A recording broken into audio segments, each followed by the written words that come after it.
Welcome, I'm Joseph, your instructor. Congratulations on taking your next step toward becoming a data scientist. Python is a top language for data science. Now that you know how to program with Python, you're going to use Python to analyze data. In this course, you will learn to use the most important libraries for analyzing data in Python, including NumPy, Pandas, and Sklearn. These Python libraries are integral to becoming a data scientist and used in industries such as healthcare, finance, insurance, all things internet, and many others. In addition to analyzing data, you'll learn how to build data pipelines and build your own machine learning model for making predictions on real-world dataset. In Module 1, you'll learn how to understand the dataset characteristics, get an overview of Python packages for analyzing data, and learn how to import data and start analyzing it. In Module 2, I will teach you data wrangling, pre-processing, dealing with missing values, followed by data formatting and data normalization. In Module 3, you'll be introduced to exploratory data analysis, descriptive statistics, group by, correlation, and other important statistics. In Module 4, you will learn linear regression, model evaluation, polynomial regression and pipelines, measures for in-sample evaluation, prediction and decision making. In Module 5, you will discover model evaluation and refinement, overfitting, underfitting, model selection, ridge regression, and grid search. Finally, you will practice your newly acquired skills with a hands-on project using a real-world dataset. The only prerequisites for this course are programming with Python and high school math. Good luck and have fun.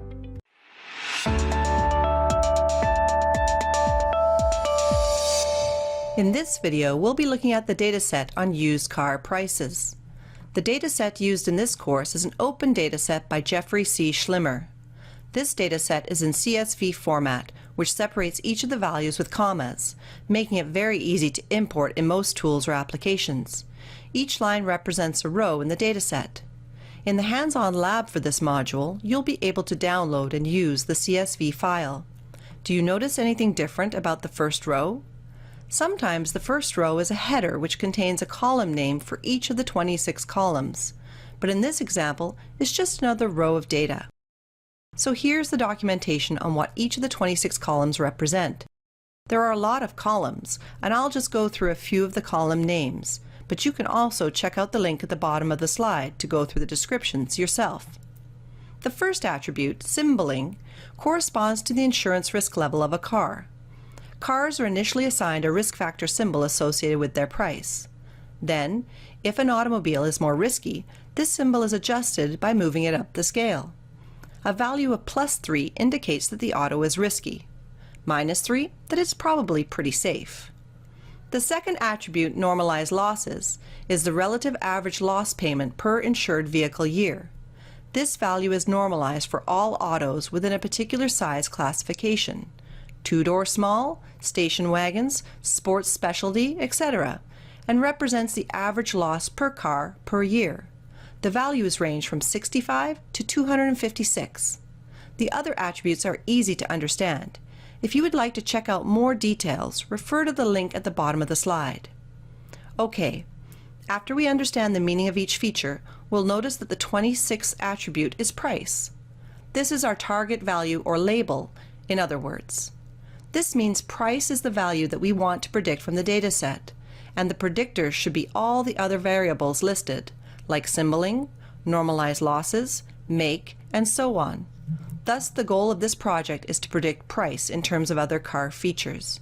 Just a quick note, this dataset is actually from 1985, so the car prices for the models may seem a little low, but just bear in mind that the goal of this exercise is to learn how to analyze the data.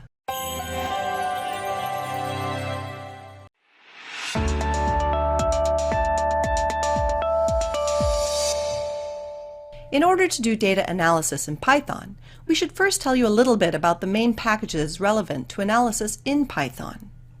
A Python library is a collection of functions and methods that allow you to perform lots of actions without writing any code. The libraries usually contain built-in modules providing different functionalities which you can use directly. And there are extensive libraries offering a broad range of facilities. We have divided the Python data analysis libraries into 3 groups. The first group is called Scientific Computing Libraries. Pandas offers data structure and tools for effective data manipulation and analysis. It provides fast access to structured data. The primary instrument of Pandas is a two-dimensional table consisting of column and row labels, which are called a data frame. It is designed to provide easy indexing functionality. The NumPy library uses arrays for its inputs and outputs. It can be extended to objects for matrices, and with minor coding changes, developers can perform fast array processing. SciPy includes functions for some advanced math problems as listed on this slide, as well as data visualization. Using data visualization methods is the best way to communicate with others, showing them meaningful results of analysis. These libraries enable you to create graphs, charts, and maps. The matplotlib package is the most well-known library for data visualization. It is great for making graphs and plots. The graphs are also highly customizable. Another high-level visualization library is Seaborn. It is based on matplotlib. It's very easy to generate various plots such as heat maps, time series, and violin plots. With machine learning algorithms, we're able to develop a model using our dataset and obtain predictions. The algorithmic libraries tackle some machine learning tasks from basic to complex. Here we introduce two packages. The scikit-learn library contains tools for statistical modeling, including regression, classification, clustering, and so on. This library is built on NumPy, SciPy, and matplotlib. StatsModels is also a Python module that allows users to explore data, estimate statistical models, and perform statistical tests.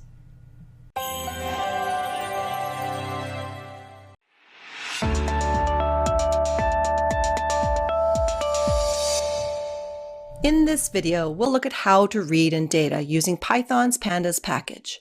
Once we have our data in Python, then we can perform all the subsequent data analysis procedures we need. Data acquisition is a process of loading and reading data into Notebook from various sources. To read any data using Python's Pandas package, there are two important factors to consider: format and file path. Format is the way data is encoded. We can usually tell different encoding schemes by looking at the ending of the file name. Some common encodings are CSV, JSON, XLSX, HDF, and so forth.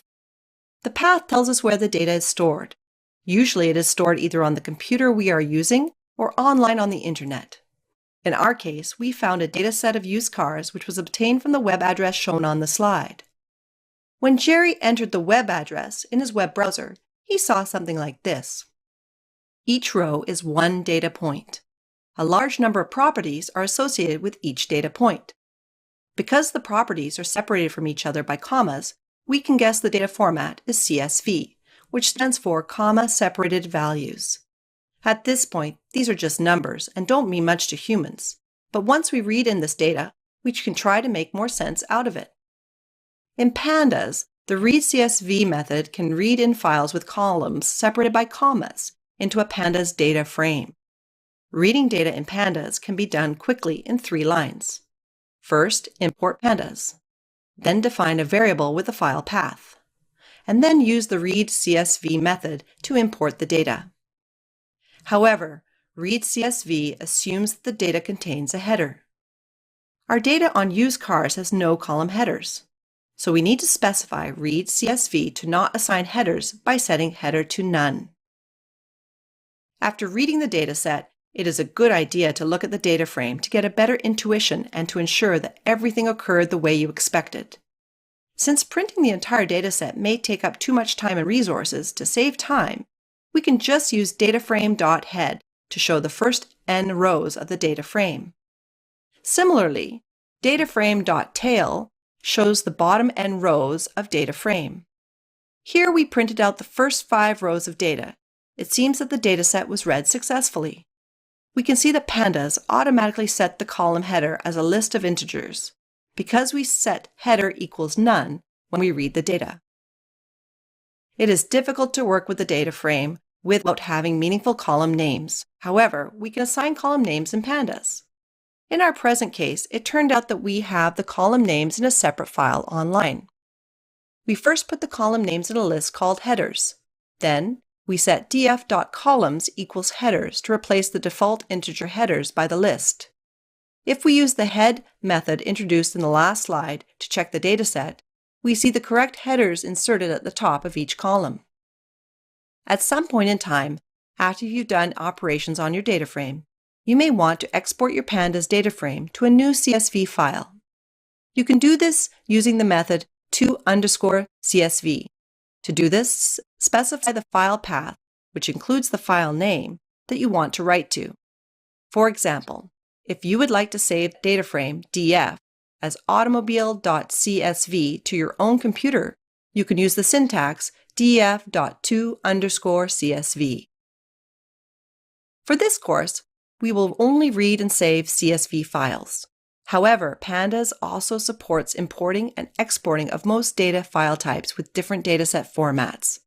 The code syntax for reading and saving other data formats is very similar to read or save CSV file. Each column shows a different method to read and save files into a different format.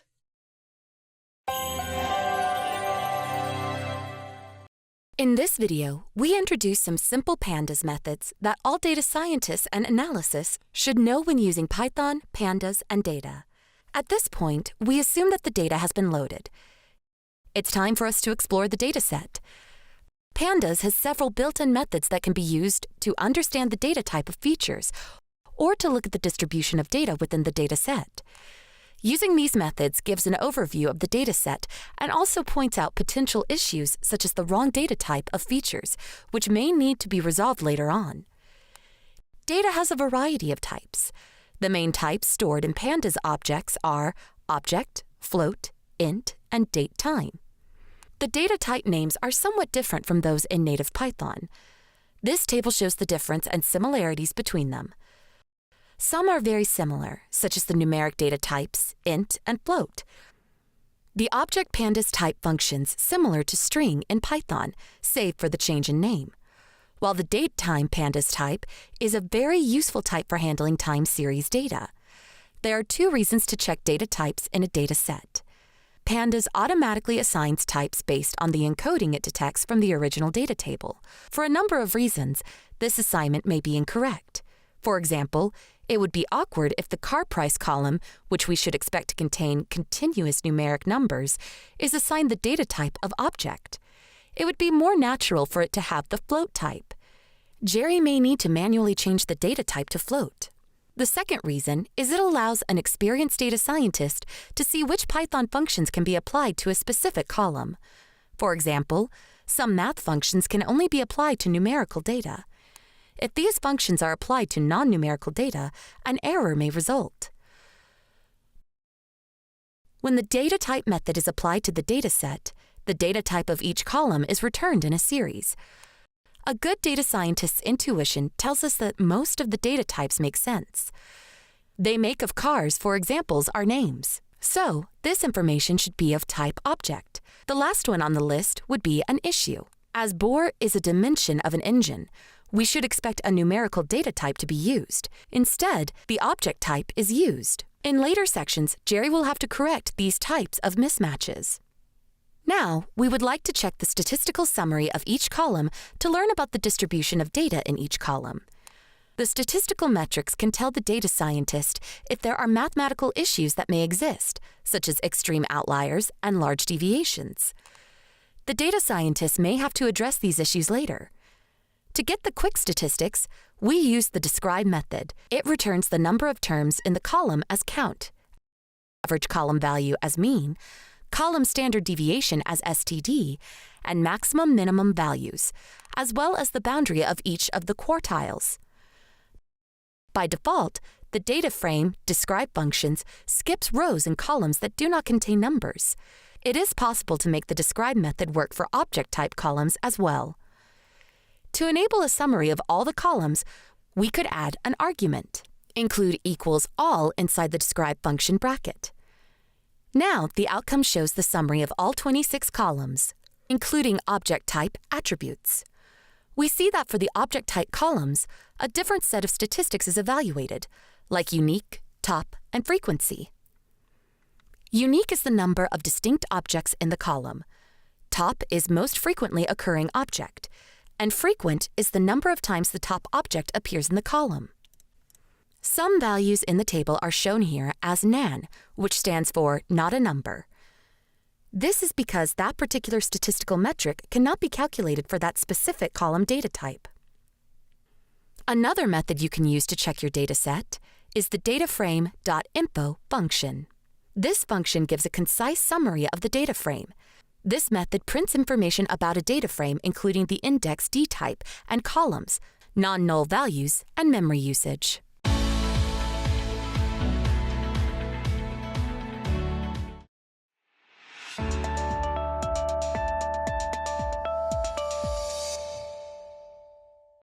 Hello!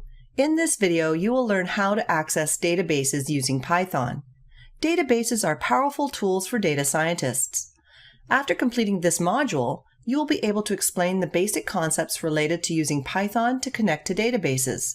This is how a typical user accesses databases using Python code written on a Jupyter notebook, a web-based editor. There is a mechanism by which the Python program communicates with the DBMS. The Python code connects to the database using API calls. We will explain the basics of SQL APIs and Python DB APIs. An application programming interface is a set of functions that you can call to get access to some type of service. A SQL API consists of library function calls as an application programming interface API for the DBMS. To pass SQL statements to the DBMS, an application program calls functions in the API, and it calls other functions to retrieve query results and status information from the DBMS. The basic operation of a typical SQL API is illustrated in the figure. The application program begins its database access with one or more API calls that connect the program to the DBMS. To send a SQL statement to the DBMS, the program builds the statement as a text string in a buffer and then makes an API call to pass the buffer contents to the DBMS. The application program makes API calls to check the status of its DBMS request and to handle errors. The application program ends its database access with an API call that disconnects it from the database. DB API is Python's standard API for accessing relational databases. It is a standard that allows you to write a single program that works with multiple kinds of relational databases, instead of writing a separate program for each one. So if you learn the DB API functions, then you can apply that knowledge to use any database with Python. The two main concepts in the Python DB API are connection objects and query objects. You use connection objects to connect to a database and manage your transactions.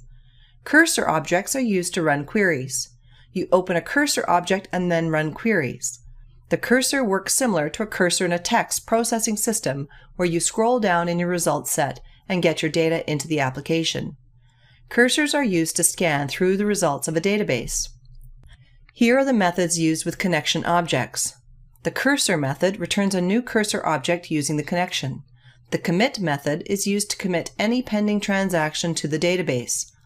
The rollback method causes the database to roll back to the start of any pending transaction. The close method is used to close a database connection. Let's walk through a Python application that uses the DB API to query a database. First, you import your database module by using the Connect API from that module. To open a connection to the database, you use the connection function and pass in the parameters, that is, the database name, username, and password. The connect function returns a connection object. After this, you create a cursor object on the connection object. The cursor is used to run queries and fetch results. After running the queries using the cursor, we also use the cursor to fetch the results of the query. Finally, when the system is done running the queries, it frees all resources by closing the connection. Remember that it is always important to close connections to avoid unused connections taking up resources. Thanks for watching this video.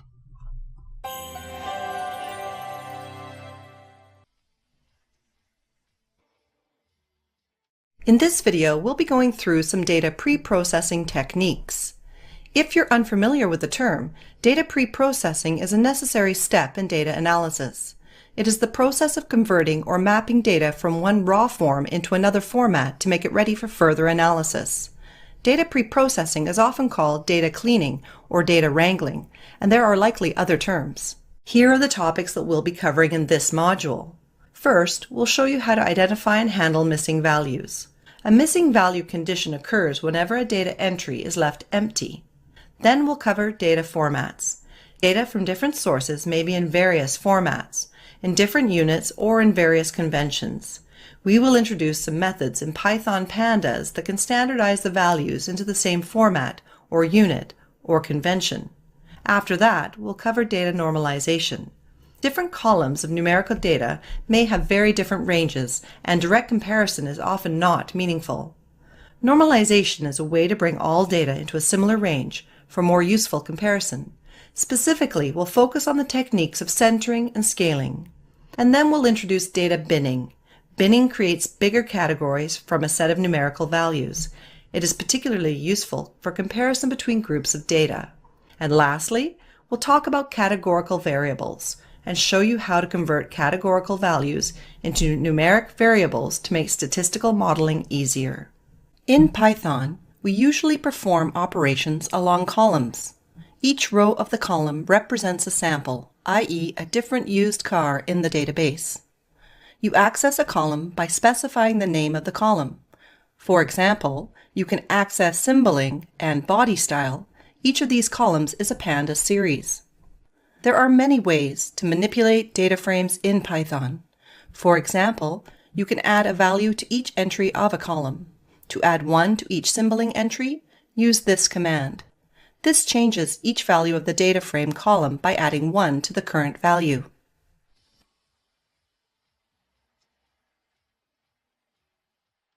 In this video, we will introduce the pervasive problem of missing values, as well as strategies on what to do when you encounter missing values in your data. When no data value is stored for a feature for a particular observation, we say this feature has a missing value. Usually, missing value in dataset appears as $NA, 0, or just a blank cell. In the example here, the normalized losses feature has a missing value, which is represented with NaN. But how can you deal with missing data? There are many ways to deal with missing values, and this is regardless of Python, R, or whatever tool you use. Of course, each situation is different and should be judged differently. However, these are the typical options you can consider. The first is to check if the person or group that collected the data can go back and find what the actual value should be. Another possibility is just to remove the data where that missing value is found. When you drop data, you could either drop the whole variable or just the single data entry with the missing value. If you don't have a lot of observations with missing data, usually dropping the particular entry is the best. If you're removing data, you want to look to do something that has the least amount of impact. Replacing data is better, since no data is wasted. However, it is less accurate since we need to replace missing data with a guess of what the data should be. One standard replacement technique is to replace missing values by the average value of the entire variable. As an example, suppose we have some entries that have missing values for the normalized losses column, and the column average for entries with data is 4,500. While there is no way for us to get an accurate guess of what the missing values under the normalized losses column should have been, you can approximate their values using the average value of the column, 4,500. But what if the values cannot be averaged, as with categorical variables?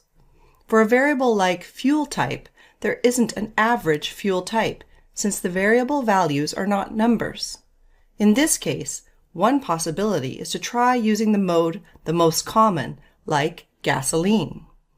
Finally, sometimes we may find another way to guess the missing data. This is usually because the data gatherer knows something additional about the missing data. For example, he may know that the missing values tend to be old cars, and the normalized losses of old cars are significantly higher than the average vehicle. And of course, finally, in some cases, you may simply want to leave the missing data as missing data. For one reason or another, it may be useful to keep that observation, even if some features are missing. Now let's go into how to drop missing values or replace missing values in Python. To remove data that contains missing values, Pandas library has a built-in method called dropNA. Essentially, with the dropNA method, you can choose to drop rows or columns that contain missing values, like NaN. So you'll need to specify axis equals 0 to drop the rows, or axis equals 1 to drop the columns that contain the missing values. In this example, there is a missing value in the price column. Since the price of used cars is what we're trying to predict in our upcoming analysis, we'd have to remove the cars, the rows, that don't have a listed price. It can simply be done in one line of code, using dataframe.dropNA. Setting the argument InPlace to true allows the modification to be done on the dataset directly. InPlace equals true just writes the result back into the data frame. This is equivalent to this line of code. Don't forget that this line of code does not change the data frame, but is a good way to make sure that you are performing the correct operation. To modify the data frame, you have to set the parameter InPlace equal to true. You should always check the documentation if you are not familiar with a function or method. The Pandas webpage has lots of useful resources. To replace missing values like NaNs with actual values, Pandas library has a built-in method called replace, which can be used to fill in the missing values with the newly calculated values. As an example, assume that we want to replace the missing values of the variable normalized losses by the mean value of the variable. Therefore, the missing value should be replaced by the average of the entries within that column. In Python, first we calculate the mean of the column. Then we use the method replace to specify the value we would like to be replaced as the first parameter, in this case, NaN. The second parameter is the value we would like to replace it with, i.e. the mean in this example. This is a fairly simplified way of replacing missing values. There are, of course, other techniques, such as replacing missing values for the average of the group, instead of the entire data set. So we've gone through two ways in Python to deal with missing data. We learned to drop problematic rows or columns containing missing values, and then we learned how to replace missing values with other values. But don't forget the other ways to deal with missing data. You can always check for a higher quality dataset or source. Or, in some cases, you may want to leave the missing data as missing data.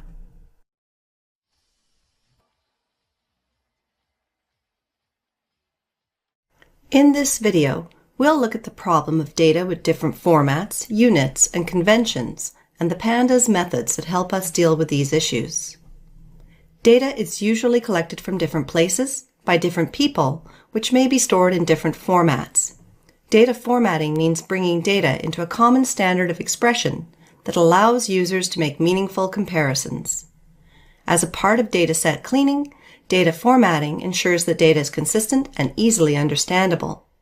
For example, people may use different expressions to represent New York City, such as uppercase N, uppercase Y, uppercase N, lowercase y, uppercase N, uppercase Y, and New York.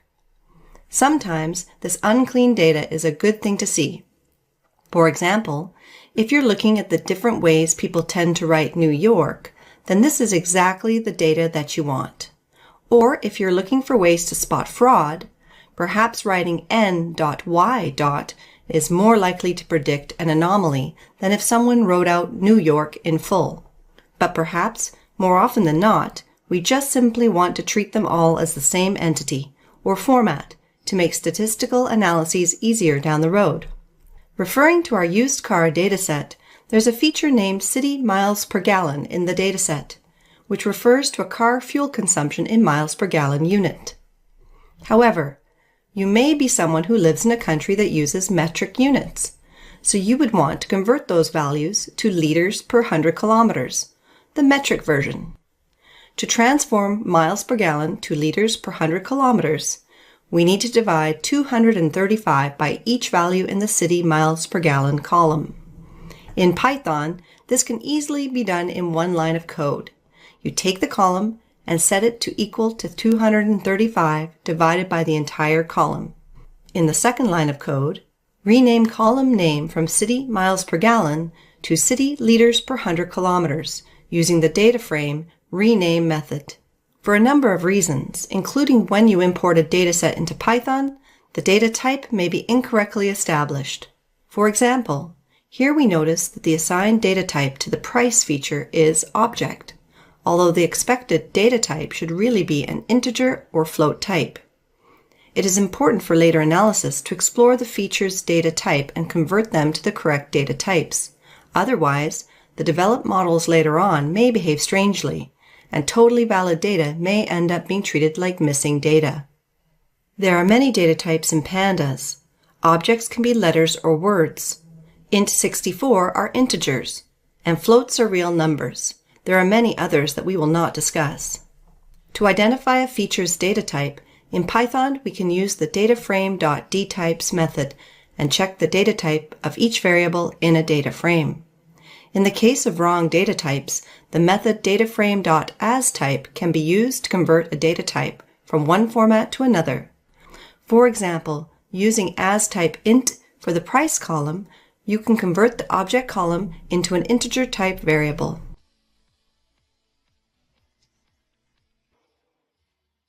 In this video, we'll be talking about data normalization, an important technique to understand in data pre-processing. When we take a look at the used car dataset, we notice in the data that the feature length ranges from 150 to 250, while feature width and height ranges from 50 to 100. We may want to normalize these variables so that the range of the values is consistent. This normalization can make some statistical analyses easier down the road. By making the ranges consistent between variables, normalization enables a fairer comparison between the different features, making sure they have the same impact. It is also important for computational reasons. Here is another example that will help you understand why normalization is important. Consider a dataset containing two features, age and income, where age ranges from 0 to 100, while income ranges from 0 to 20,000 and higher. Income is about 1,000 times larger than age and ranges from 20,000 to 500,000. So these two features are in very different ranges. When we do further analysis, like linear regression for example, the attribute income will intrinsically influence the result more, due to its larger value. But this doesn't necessarily mean it is more important as a predictor. So, the nature of the data biases the linear regression model to weigh income more heavily than age. To avoid this, we can normalize these two variables into values that range from 0 to 1. Compare the two tables at the right. After normalization, both variables now have a similar influence on the models we will build later. There are several ways to normalize data. I will just outline 3 techniques. The first method, called simple feature scaling, just divides each value by the maximum value for that feature. This makes the new values range between 0 and 1. The second method, called min-max, takes each value x_old, subtract it from the minimum value of that feature, then divides by the range of that feature. Again, the resulting new values range between 0 and 1. The third method is called z-score, or standard score. In this formula, for each value, you subtract the mu, which is the average of the feature, and then divide by the standard deviation, sigma. The resulting values hover around 0 and typically range between -3 and +3, but can be higher or lower. Following our earlier example, we can apply the normalization method on the length feature. First, we use the simple feature scaling method, where we divide it by the maximum value in the feature. Using the pandas method max, this can be done in just one line of code. Here's the min-max method on the length feature. We subtract each value by the minimum of that column, then divide it by the range of that column, the max minus the min. Finally, we apply the z-score method on length feature to normalize the values. Here, we apply the mean and std method on the length feature. Mean method will return the average value of the feature in the data set, and std method will return the standard deviation of the features in the data set.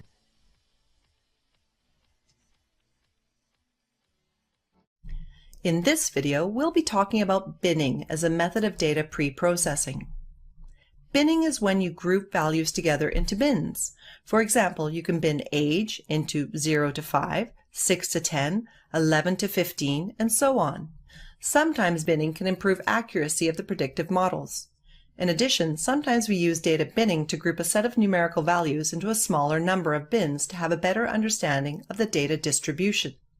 As example, price. Here is an attribute range from 5,000 to 45,500. Using binning, we categorize the price into 3 bins: low price, medium price, and high prices. In the actual car dataset, price is a numerical variable ranging from 5,188 to 45,400. It has 201 unique values. We can categorize them into 3 bins: low, medium, and high price cars. In Python, we can easily implement the binning. We would like 3 bins of equal bin width, so we need 4 numbers as dividers that are equal distance apart. First, we use the NumPy function linspace to return the array bins that contains 4 equally spaced numbers over the specified interval of the price. We create a list group underscore names that contains the different bin names. We use the pandas function cut to segment and sort the data values into bins. You can then use histograms to visualize the distribution of the data after they've been divided into bins. This is the histogram that we plotted based on the binning that we applied in the price feature. From the plot, it is clear that most cars have a low price, and only very few cars have high price.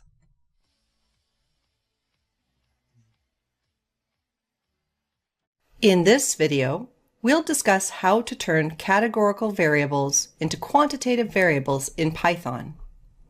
Most statistical models cannot take in objects or strings as input and, for model training, only take the numbers as inputs.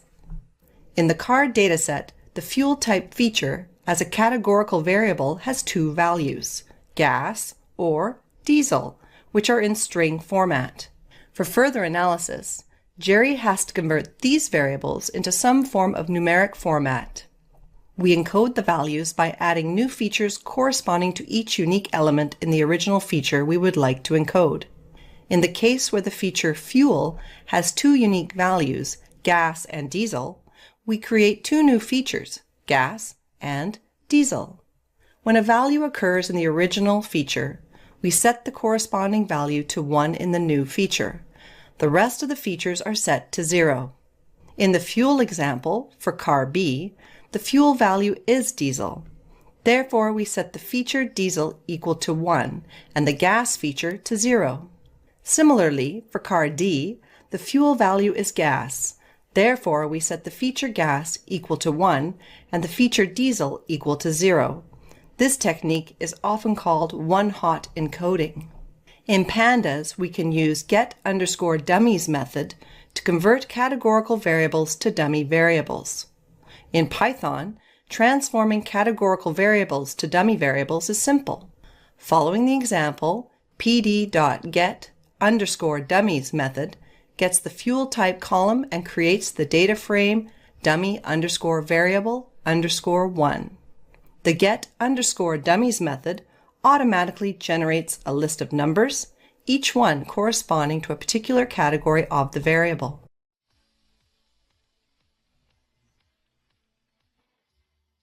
In this module, we're going to cover the basics of exploratory data analysis using Python. Exploratory data analysis, or in short, EDA, is an approach to analyze data in order to summarize main characteristics of the data, gain better understanding of the data set, uncover relationships between different variables, and extract important variables for the problem we're trying to solve. The main question we are trying to answer in this module is, what are the characteristics that have the most impact on the car price? we will be going through a couple of different useful exploratory data analysis techniques in order to answer this question.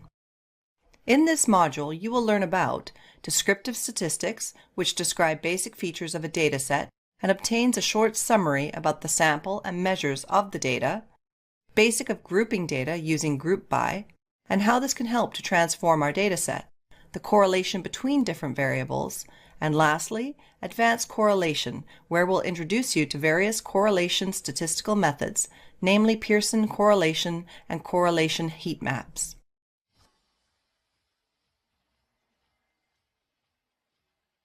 In this video, we'll be talking about descriptive statistics. When you begin to analyze data, it's important to first explore your data before you spend time building complicated models. One easy way to do so is to calculate some descriptive statistics for your data. Descriptive statistical analysis helps to describe basic features of a dataset and obtains a short summary about the sample and measures of the data. Let's show you a couple different useful methods. One way in which we can do this is by using the describe function in Pandas.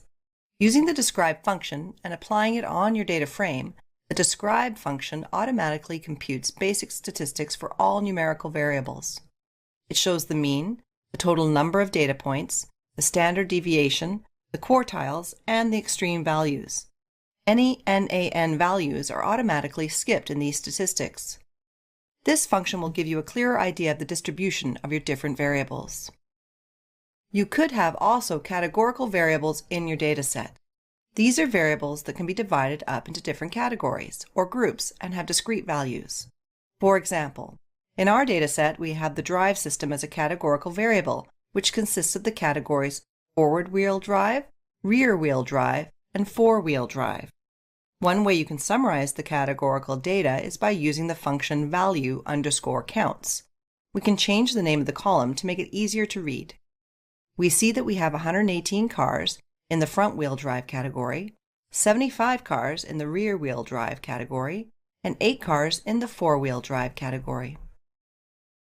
Box plots are a great way to visualize numeric data, since you can visualize the various distributions of the data.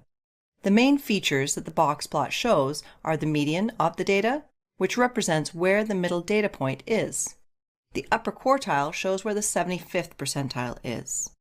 The lower quartile shows where the 25th percentile is. The data between the upper and lower quartile represents the interquartile range. Next, you have the lower and upper extremes. These are calculated as 1.5 times the interquartile range above the 75th percentile, and as 1.5 times the IQR below the 25th percentile. Finally, box plots also display outliers as individual dots that occur outside the upper and lower extremes. With box plots, you can easily spot outliers and also see the distribution and skewness of the data. Box plots make it easy to compare between groups. In this example, using box plot, we can see the distribution of different categories of the drive wheels feature over price feature. We can see that the distribution of price between the rear wheel drive and the other categories are distinct, but the price for front-wheel drive and four-wheel drive are almost indistinguishable. Oftentimes, we tend to see continuous variables in our data. These data points are numbers contained in some range. For example, in our dataset, price and engine size are continuous variables. What if we want to understand the relationship between engine size and price? Could engine size possibly predict the price of a car? One good way to visualize this is using a scatter plot. Each observation in a scatter plot is represented as a point. This plot shows the relationship between two variables. The predictor variable is the variable that you are using to predict an outcome. In this case, our predictor variable is the engine size. The target variable is the variable that you are trying to predict. In this case, our target variable is the price, since this would be the outcome. In a scatter plot, we typically set the predictor variable on the x-axis or horizontal axis, and we set the target variable on the y-axis or vertical axis. In this case, we will thus plot the engine size on the x-axis and the price on the y-axis. We are using the matplotlib function scatter here, taking in x and a y variable. Something to note is that it's always important to label your axes and write a general plot title so that you know what you're looking at. Now, how is the variable engine size related to price? From the scatter plot, we see that as the engine size goes up, the price of the car also goes up. This is giving us an initial indication that there is a positive linear relationship between these two variables.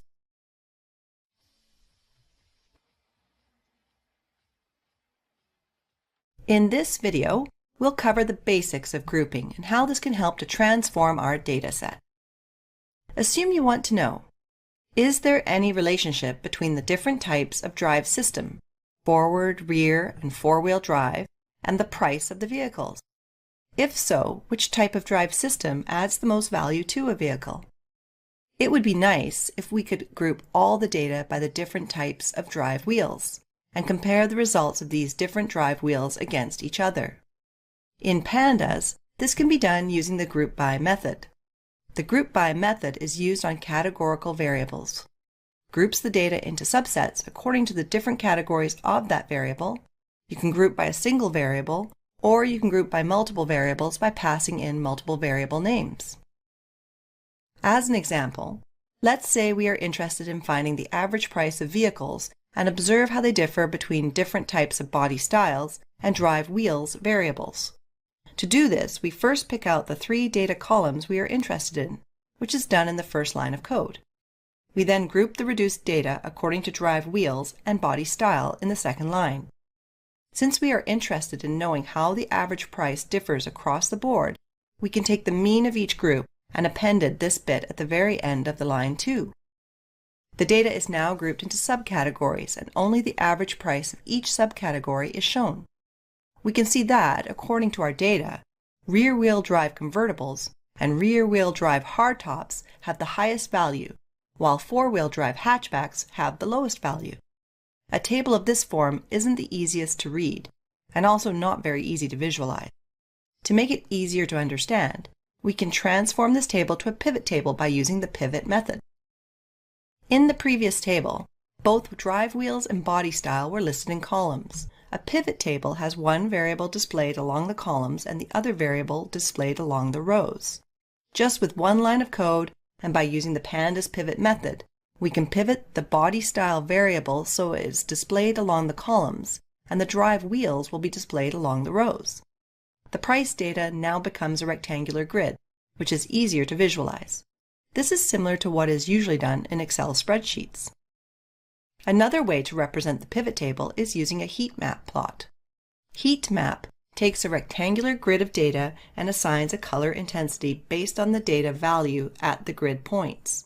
It is a great way to plot the target variable over multiple variables, and through this get visual clues of the relationship between these variables and the target.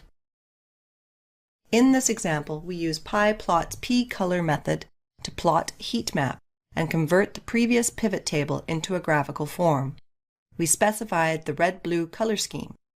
In the output plot, each type of body style is numbered along the x-axis, and each type of drive wheels is numbered along the y-axis.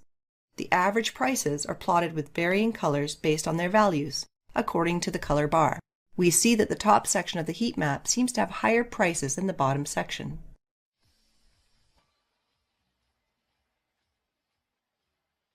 In this video, we'll talk about the correlation between different variables. Correlation is a statistical metric for measuring to what extent different variables are interdependent. In other words, when we look at two variables over time, if one variable changes, how does this affect change in the other variable? For example, smoking is known to be correlated to lung cancer, since you have a higher chance of getting lung cancer if you smoke. In another example, there is a correlation between umbrella and rain variables, where more precipitation means more people use umbrellas. Also, if it doesn't rain, people would not carry umbrellas. Therefore, we can say that umbrellas and rain are interdependent, and by definition, they are correlated. It is important to know that correlation doesn't imply causation. In fact, we can say that umbrella and rain are correlated, but we would not have enough information to say whether the umbrella caused the rain or the rain caused the umbrella. In data science, we usually deal more with correlation. Let's look at the correlation between engine size and price. This time we'll visualize these two variables using a scatter plot and an added linear line called a regression line, which indicates the relationship between the two. The main goal of this plot is to see whether the engine size has any impact on the price. In this example, you can see that the straight line through the data points is very steep, which shows that there is a positive linear relationship between the two variables. With increase in values of engine size, values of price go up as well, and the slope of the line is positive. So there is a positive correlation between engine size and price. We can use Seaborn Reg plot to create the scatter plot. As another example, now let's look at the relationship between highway miles per gallon to see its impact on the car price. As we can see in this plot, when highway miles per gallon value goes up, the value of price goes down. Therefore, there is a negative linear relationship between highway miles per gallon and price. Although this relationship is negative, the slope of the line is steep, which means that the highway miles per gallon is still a good predictor of price. These two variables are said to have a negative correlation. Finally, we have an example of a weak correlation. For example, both low peak RPM and high values of peak RPM have low and high prices. Therefore, we cannot use RPM to predict the values.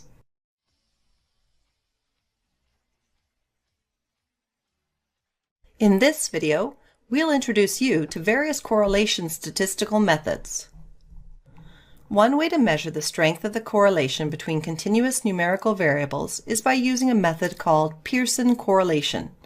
Pearson correlation method will give you two values, the correlation coefficient and the p-value. So how do we interpret these values?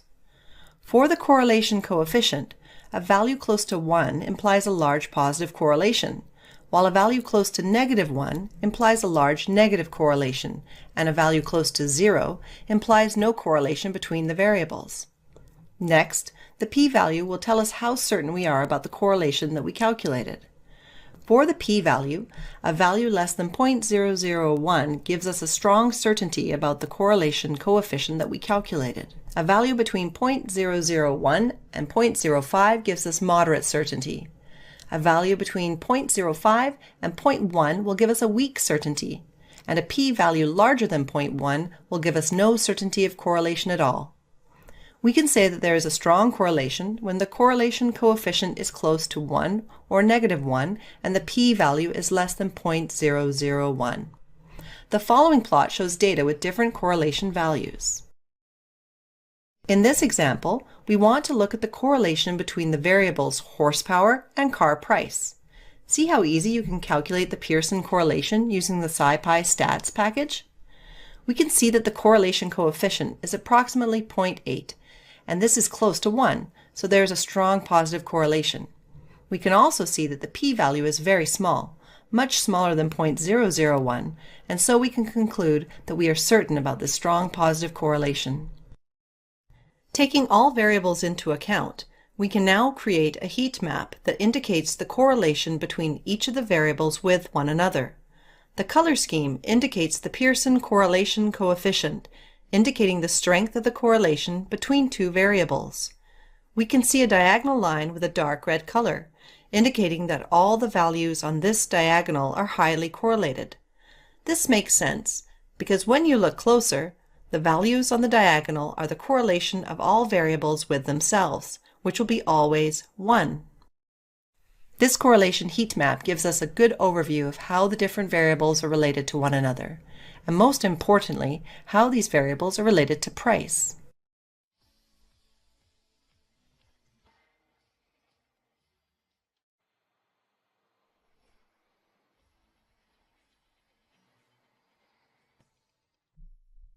In this video, we will learn how to find out if there is a relationship between two categorical variables.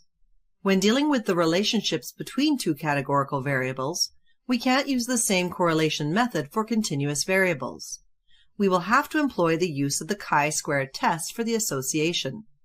The chi-square test is intended to test how likely it is that an observed distribution is due to chance. It measures how well the observed distribution of data fits with the distribution that is expected if the variables are independent. Before we go into an example, let's look through some important points. The chi-square tests a null hypothesis that the variables are independent. The test compares the observed data to the values that the model expects if the data was distributed in different categories by chance.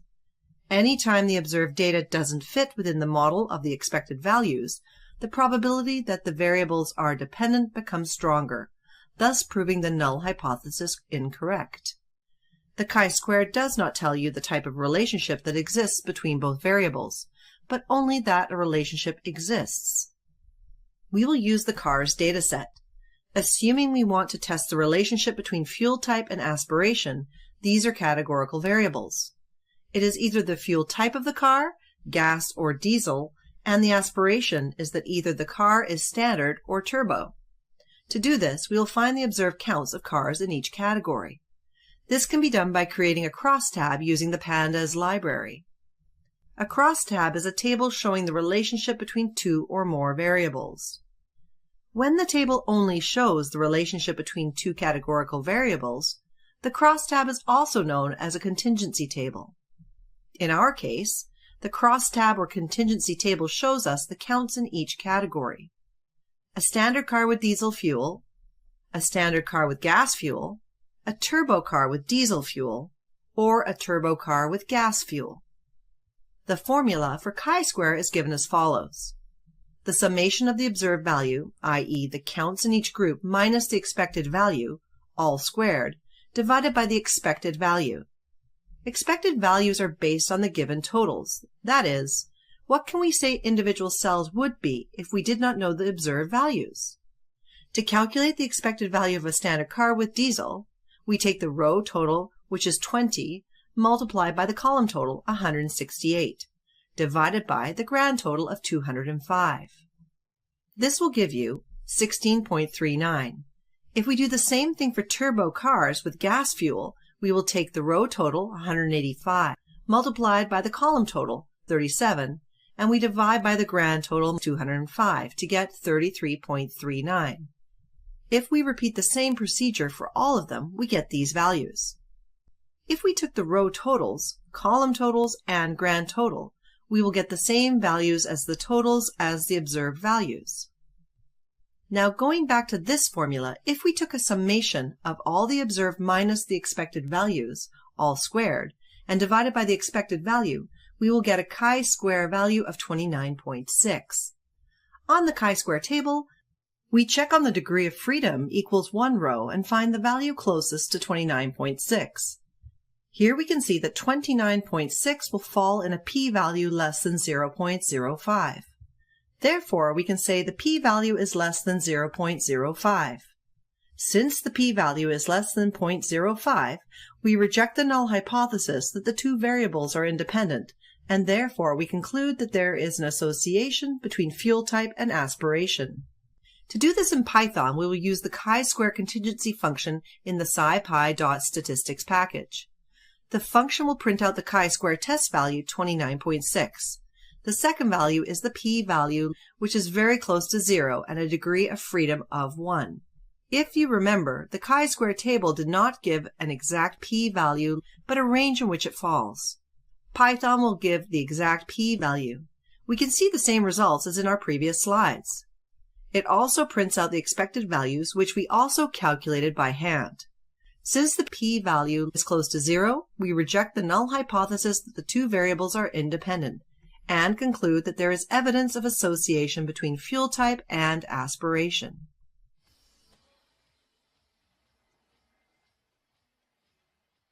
In this video, we will examine model development by trying to predict the price of a car using our dataset.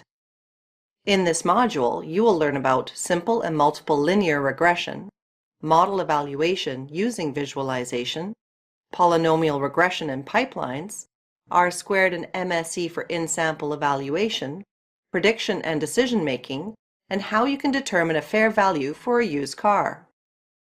A model or estimator can be thought of as a mathematical equation used to predict a value given one or more other values. Relating one or more independent variables or features to dependent variables. For example, you input a car model's highway miles per gallon as the independent variable or feature. The output of the model or dependent variable is the price. Usually, the more relevant data you have, the more accurate your model is. For example, you input multiple independent variables or features to your model. Therefore, your model may predict a more accurate price for the car. To understand why more data is important, consider the following situation. You have two almost identical cars. Pink cars sell for significantly less. You want to use your model to determine the price of two cars, one pink, one red. If your model's independent variables or features do not include color, your model will predict the same price for cars that may sell for much less. In addition to getting more data, you can try different types of models. In this course, you will learn about simple linear regression, multiple linear regression, and polynomial regression.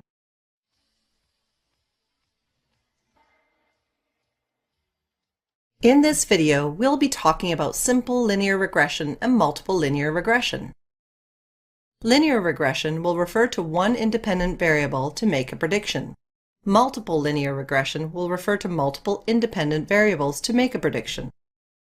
Simple linear regression, or SLR, is a method to help us understand the relationship between two variables, the predictor, independent variable x, and the target, dependent variable y. We would like to come up with a linear relationship between the variables shown here. The parameter b0 is the intercept. The parameter b1 is the slope. When we fit or train the model, we will come up with these parameters.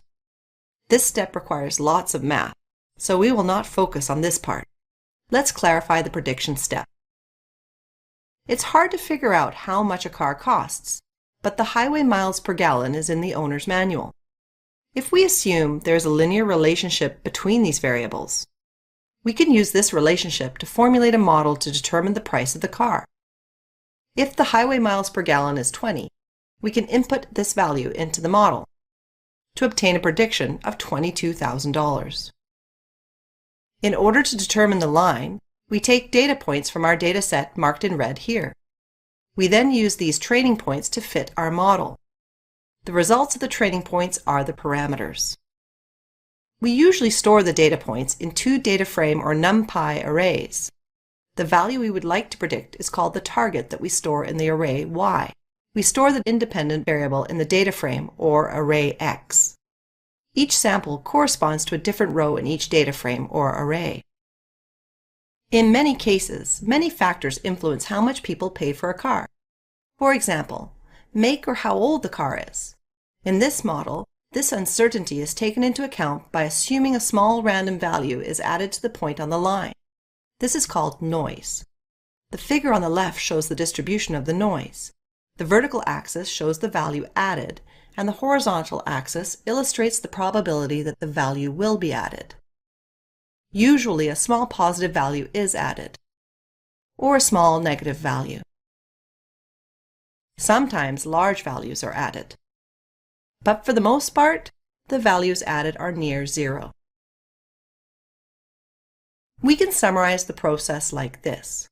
We have a set of training points. We use these training points to fit or train the model and get parameters. We then use these parameters in the model. We now have a model. We use the hat on the y to denote the model is an estimate. We can use this model to predict values that we haven't seen. For example, we have no car with 20 highway miles per gallon. We can use our model to make a prediction for the price of this car. But don't forget, our model is not always correct. We can see this by comparing the predicted value to the actual value. We have a sample for 10 highway miles per gallon, but the predicted value does not match the actual value. If the linear assumption is correct, this error is due to the noise, but there can be other reasons. To fit the model in Python, first we import linear model from scikit-learn, then create a linear regression object using the constructor. We define the predictor variable and target variable, then use the method fit to fit the model and find the parameters b0 and b1. The input are the features and the targets. We can obtain a prediction using the method predict. The output is an array. The array has the same number of samples as the input x. The intercept b0 is an attribute of the object lm. The slope b1 is also an attribute of the object lm. The relationship between price and highway miles per gallon is given by this equation in bold.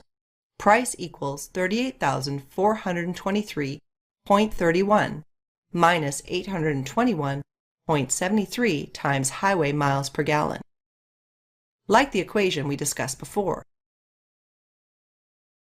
Multiple linear regression is used to explain the relationship between one continuous target y variable and two or more predictor x variables.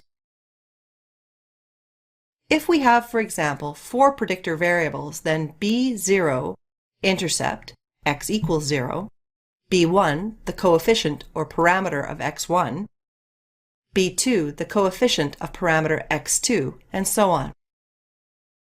If there are only 2 variables, then we can visualize the values. Consider the following function. The variables x1 and x2 can be visualized on a 2D plane. Let's do an example on the next slide. The table contains different values of the predictor variables x1 and x2. The position of each point is placed on the 2D plane, color-coded accordingly. Each value of the predictor variables x1 and x2 will be mapped to a new value y hat. The new values of y hat, are mapped in the vertical direction with height proportional to the value that y hat takes. We can fit the multiple linear regression as follows. We can extract the 4 predictor variables and store them in the variable z, then train the model as before using the method train, with the features or dependent variables and the targets, colon.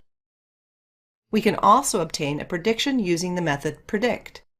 In this case, the input is an array or data frame with 4 columns. The number of rows corresponds to the number of samples. The output is an array with the same number of elements as number of samples. The intercept is an attribute of the object, and the coefficients are also attributes. It is helpful to visualize the equation, replacing the dependent variable names with actual names. This is identical to the form we discussed earlier.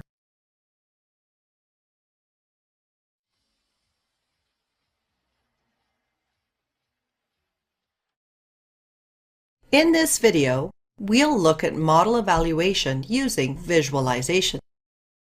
Regression plots are a good estimate of the relationship between 2 variables, the strength of the correlation, and the direction of the relationship, positive or negative.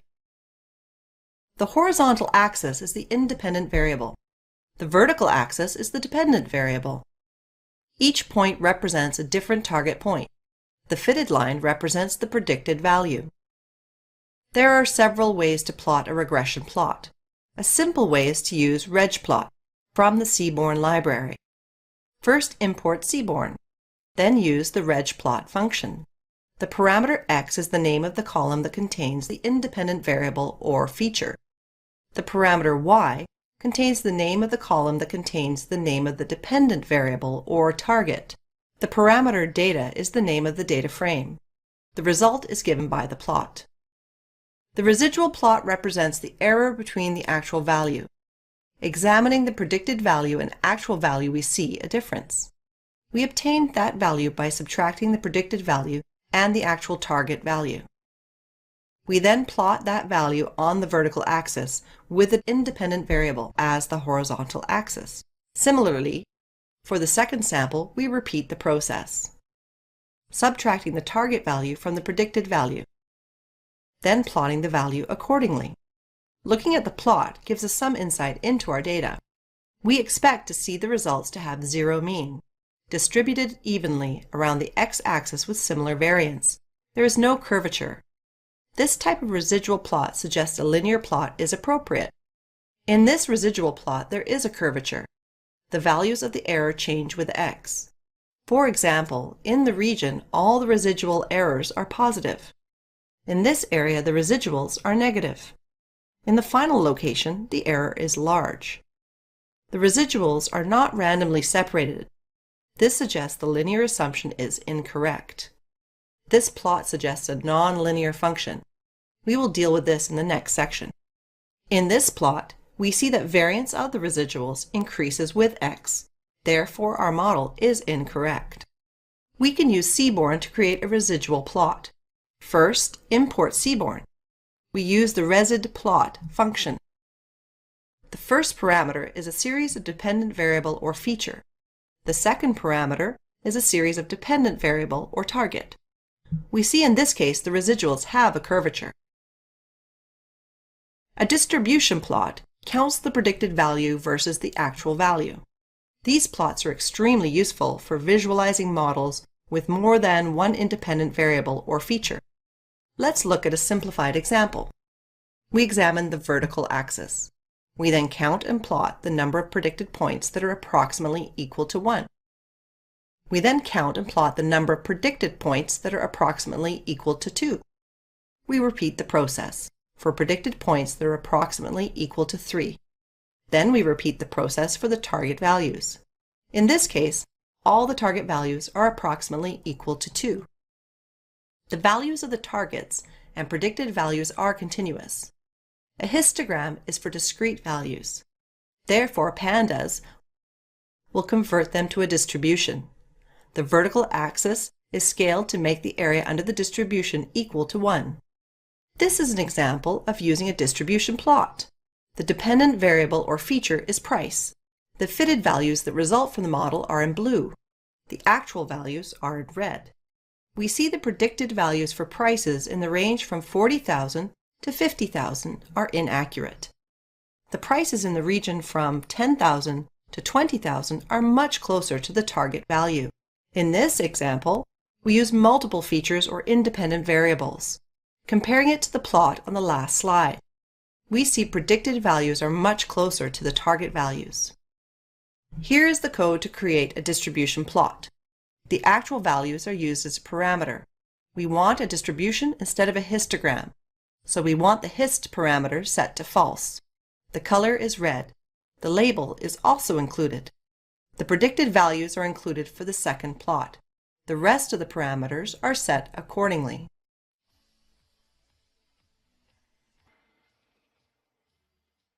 In this video, we will cover polynomial regression and pipelines. What do we do when a linear model is not the best fit for our data? Let's look into another type of regression model, the polynomial regression. We transform our data into a polynomial, then use linear regression to fit the parameter.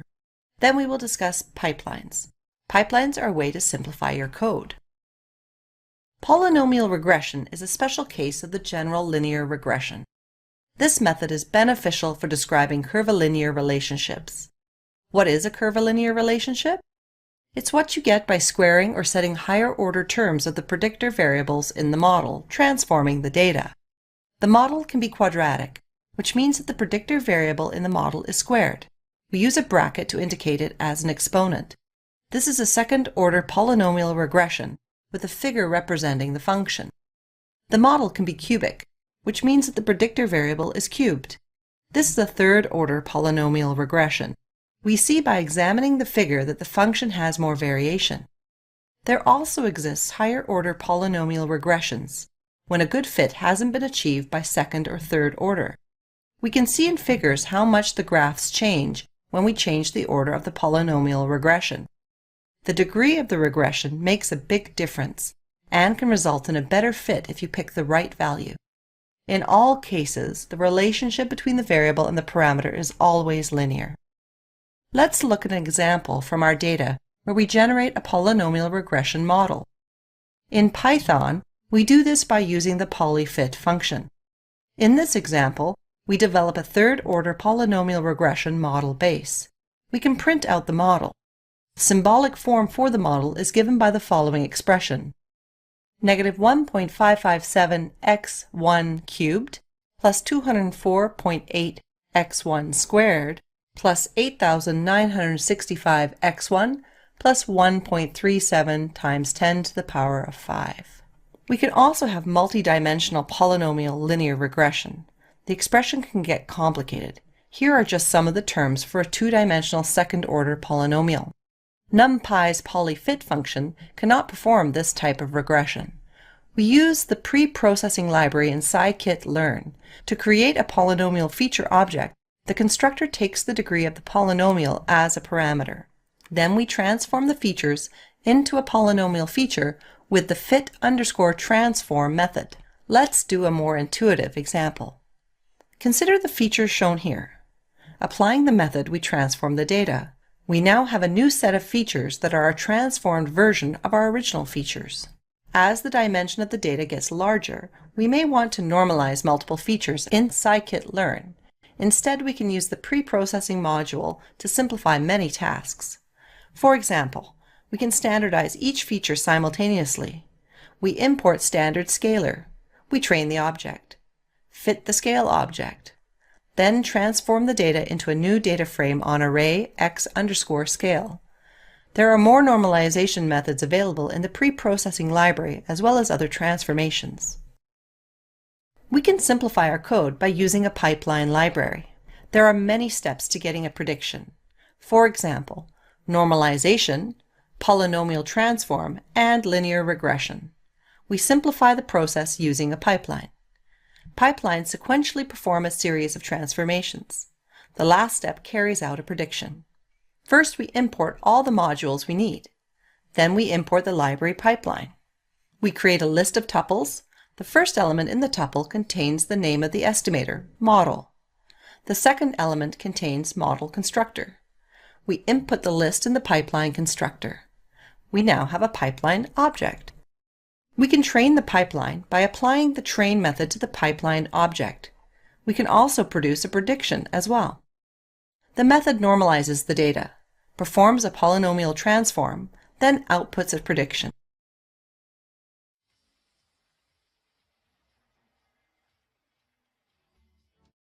Now that we've seen how we can evaluate a model by using visualization, we want to numerically evaluate our models.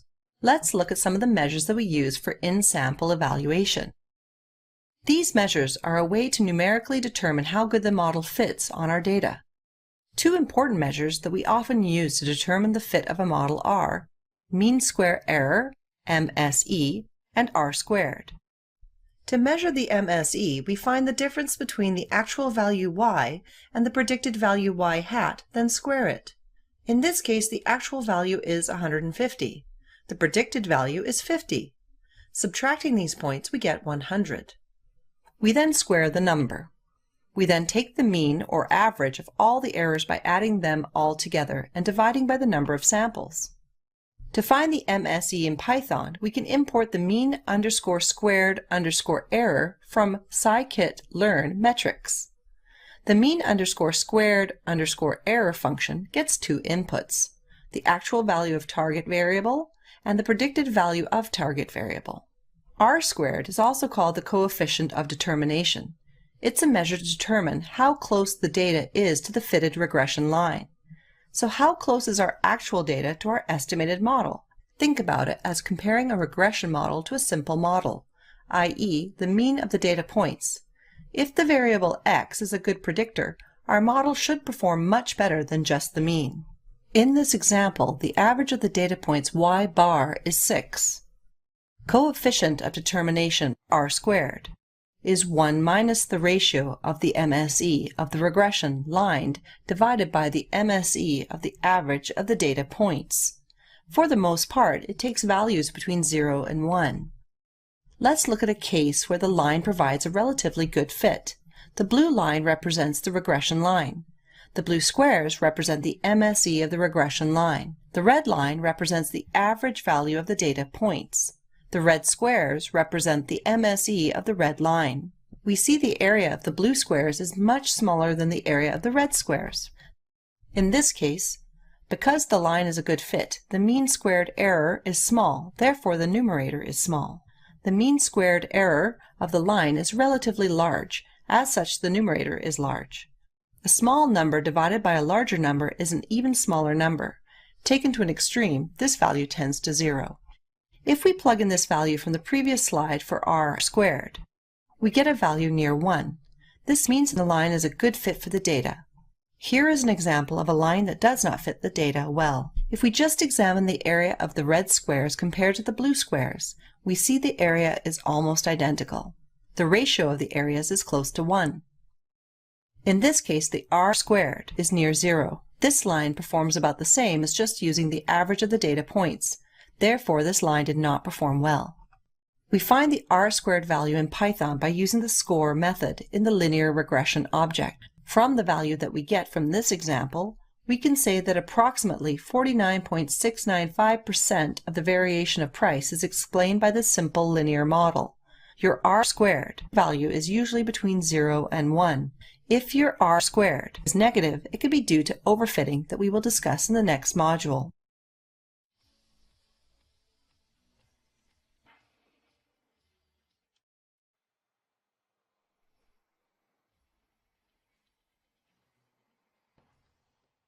In this video, our final topic will be on prediction and decision making. How can we determine if our model is correct? The first thing you should do is make sure your model results make sense. You should always use visualization, numerical measures for evaluation, and comparing between different models. Let's look at an example of prediction. If you recall, we trained the model using the fit method. Now we want to find out what the price would be for a car that has a highway miles per gallon of 30. Plugging this value into the predict method gives us a resulting price of $13,771.30. This seems to make sense. For example, the value is not negative, extremely high, or extremely low. We can look at the coefficients by examining the coef underscore attribute. If you recall, the expression for the simple linear model that predicts price from highway miles per gallon. This value corresponds to the multiple of the highway miles per gallon feature. As such, an increase of 1 unit in highway miles per gallon, the value of the car decreases approximately $821. This value also seems reasonable. Sometimes your model will produce values that don't make sense. For example, if we plot the model out for highway miles per gallon in the ranges of 0 to 100, we get negative values for the price. This could be because the values in that range are not realistic. The linear assumption is incorrect, or we don't have data for cars in that range. In this case, it is unlikely that a car will have fuel mileage in that range, so our model seems valid. To generate a sequence of values in a specified range, import numpy, then use the numpy arrange function to generate the sequence. The sequence starts at 1 and increments by 1 till we reach 100. The first parameter is the starting point of the sequence. The second parameter is the endpoint plus 1 of the sequence. The final parameter is the step size between elements in the sequence. In this case, it's 1, so we increment the sequence 1 step at a time, from 1 to 2, and so on. We can use the output to predict new values. The output is a numpy array. Many of the values are negative.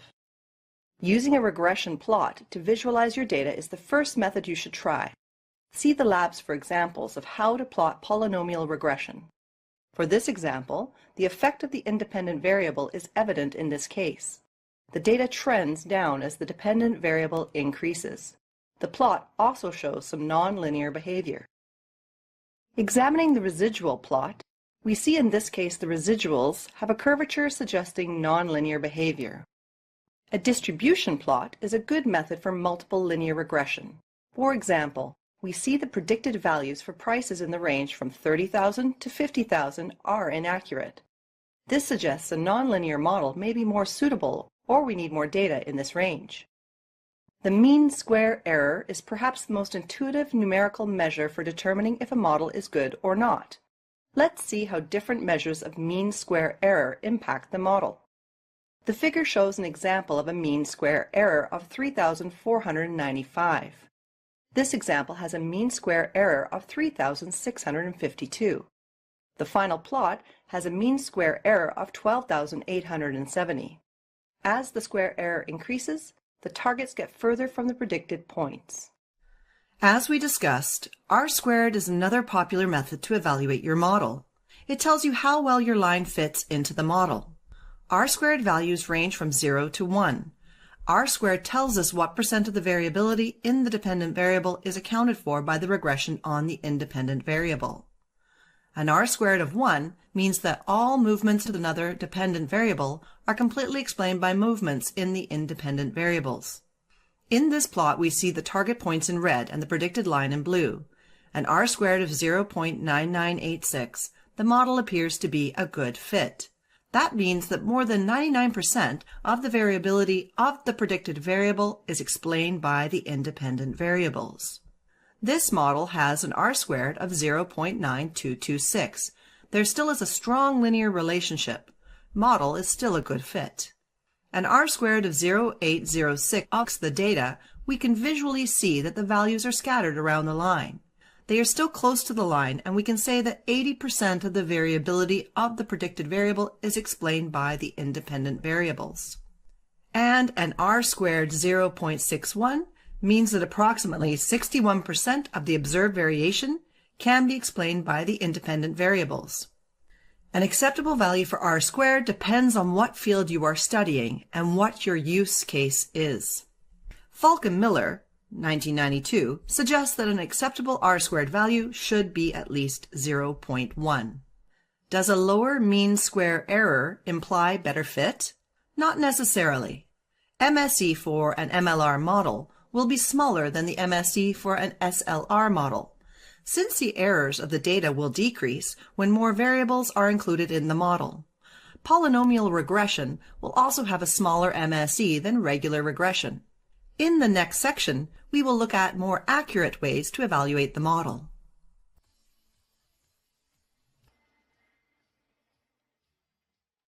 Model evaluation tells us how our model performs in the real world. In the previous module, we talked about in-sample evaluation. In-sample evaluation tells us how well our model fits the data already given to train it. It does not give us an estimate of how well the trained model can predict new data. The solution is to split our data up, use the in-sample data, or training data, to train the model. The rest of the data, called test data, is used as out-of-sample data. This data is then used to approximate how the model performs in the real world. Separating data into training and testing sets is an important part of model evaluation. We use the test data to get an idea how our model will perform in the real world. When we split a data set, usually the larger portion of data is used for training and a smaller part is used for testing. For example, we can use 70% of the data for training. We then use 30% for testing. We use training set to build a model and discover predictive relationships. We then use a testing set to evaluate model performance. When we have completed testing our model, we should use all the data to train the model. A popular function in the scikit-learn package for splitting datasets is the train-test-split function. This function randomly splits a dataset into training and testing subsets. From the example code snippet, this method is imported from sklearn.cross validation. The input parameters y_data is the target variable. In the car appraisal example, it would be the price. And x_data, the list of predictor variables. In this case, it would be all the other variables in the car data set that we are using to try to predict the price. The output is an array, x_train and y_train, the subsets for training, x_test and y_test, the subsets for testing. In this case, the test size is a percentage of the data for the testing set. Here it is 30%. The random state is a random seed for random dataset splitting. Generalization error is a measure of how well our data does at predicting previously unseen data. The error we obtain using our testing data is an approximation of this error. This figure shows the distribution of the actual values in red compared to the predicted values from a linear regression in blue. We see the distributions are somewhat similar. If we generate the same plot using the test data, we see the distributions are relatively different. The difference is due to a generalization error and represents what we see in the real world. Using a lot of data for training gives us an accurate means of determining how well our model will perform in the real world. But the precision of the performance will be low. Let's clarify this with an example. The center of this bullseye represents the correct generalization error. Let's say we take a random sample of the data using 90% of the data for training and 10% for testing. The first time we experiment, we get a good estimate of the training data. If we experiment again, training the model with a different combination of samples, we also get a good result, but the results will be different relative to the first time we run the experiment. Repeating the experiment again with a different combination of training and testing samples, the results are relatively close to the generalization error, but distinct from each other. Repeating the process, we get good approximation of the generalization error, but the precision is poor, i.e., all the results are extremely different from one another. If we use fewer data points to train the model and more to test the model, the accuracy of the generalization performance will be less, but the model will have good precision. The figure above demonstrates this. All our error estimates are relatively close together, but they are further away from the true generalization performance. To overcome this problem, we use cross-validation. One of the most common out-of-sample evaluation metrics is cross-validation. In this method, the data set is split into k equal groups. Each group is referred to as a fold. For example, 4 folds. Some of the folds can be used as a training set, which we use to train the model, and the remaining parts are used as a test set, which we use to test the model. For example, we can use 3 folds for training, then use 1 fold for testing. This is repeated until each partition is used for both training and testing. At the end, we use the average results as the estimate of out-of-sample error. The evaluation metric depends on the model, for example, the R-squared. The simplest way to apply cross-validation is to call the cross_val_score function, which performs multiple out-of-sample evaluations. This method is imported from sklearn's model selection package. We then use the function cross_val_score. The first input parameter is the type of model we are using to do the cross-validation. In this example, we initialize a linear regression model, or object LR, which we pass to the cross_val_score function. The other parameters are x_data, the predictor variable data, and y_data, the target variable data. We can manage the number of partitions with the CV parameter. Here, CV equals 3, which means the dataset is split into 3 equal partitions. The function returns an array of scores, one for each partition that was chosen as the testing set. We can average the result together to estimate out-of-sample R-squared using the mean function in NumPy. Let's see an animation. Let's see the result of the score array in the last slide. First, we split the data into 3 folds. We use 2 folds for training, the remaining fold for testing. The model will produce an output. We will use the output to calculate a score. In the case of the R-squared, i.e. coefficient of determination, we will store that value in an array. We will repeat the process using 2 folds for training and 1 fold for testing. Save the score, then use a different combination for training and the remaining fold for testing. We store the final result. The cross-val_score function returns a score value to tell us the cross-validation result. What if we want a little more information? What if we want to know the actual predicted values supplied by our model before the R-squared values are calculated? To do this, we use the cross_val_predict function. The input parameters are exactly the same as the cross_val_score function, but the output is a prediction. Let's illustrate the process. First, we split the data into 3 folds. We use 2 folds for training, the remaining fold for testing. The model will produce an output, and we will store it in an array. We will repeat the process using 2 folds for training, 1 for testing. The model produces an output again. Finally, we use the last 2 folds for training. Then we use the testing data. This final testing fold produces an output. These predictions are stored in an array.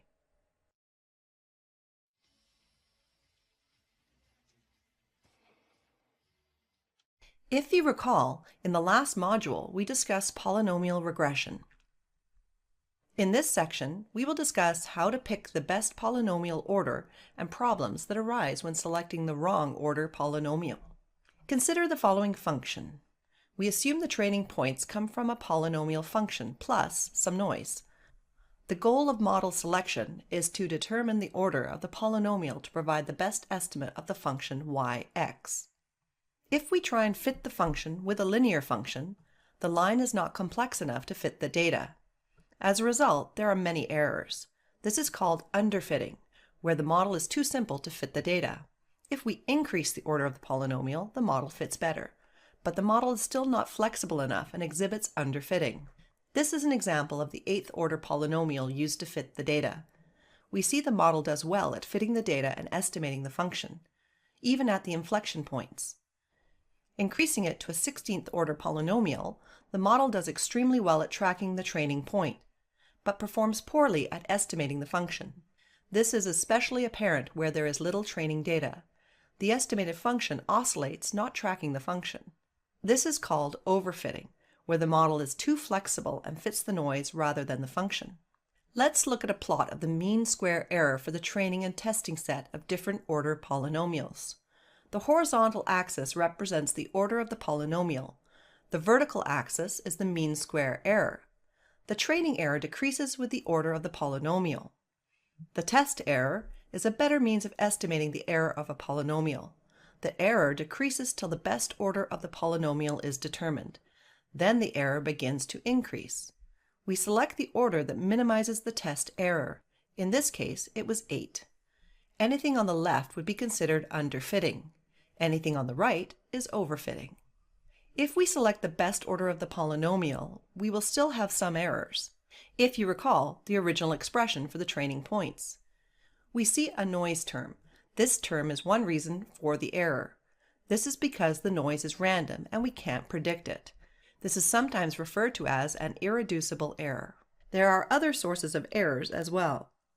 For example, our polynomial assumption may be wrong. Our sample points may have come from a different function. For example, in this plot, the data is generated from a sine wave. The polynomial function does not do a good job at fitting the sine wave. For real data, the model may be too difficult to fit, or we may not have the correct type of data to estimate the function.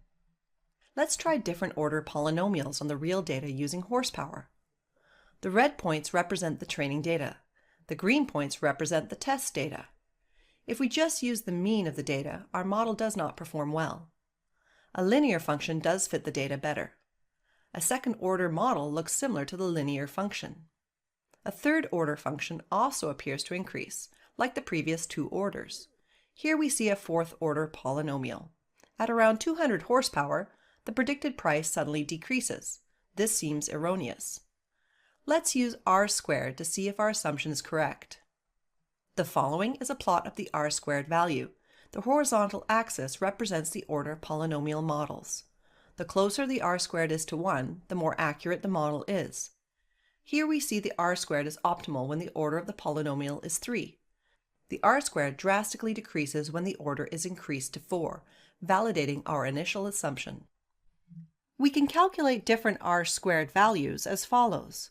First, we create an empty list to store the values. We create a list containing different polynomial orders. We then iterate through the list using a loop. We create a polynomial feature object with the order of the polynomial as a parameter. We transform the training and test data into a polynomial using the fit transform method. We fit the regression model using the transformed data. We then calculate the r² using the test data and store it in the array.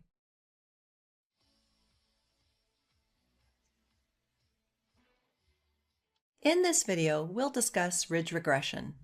Ridge regression prevents overfitting.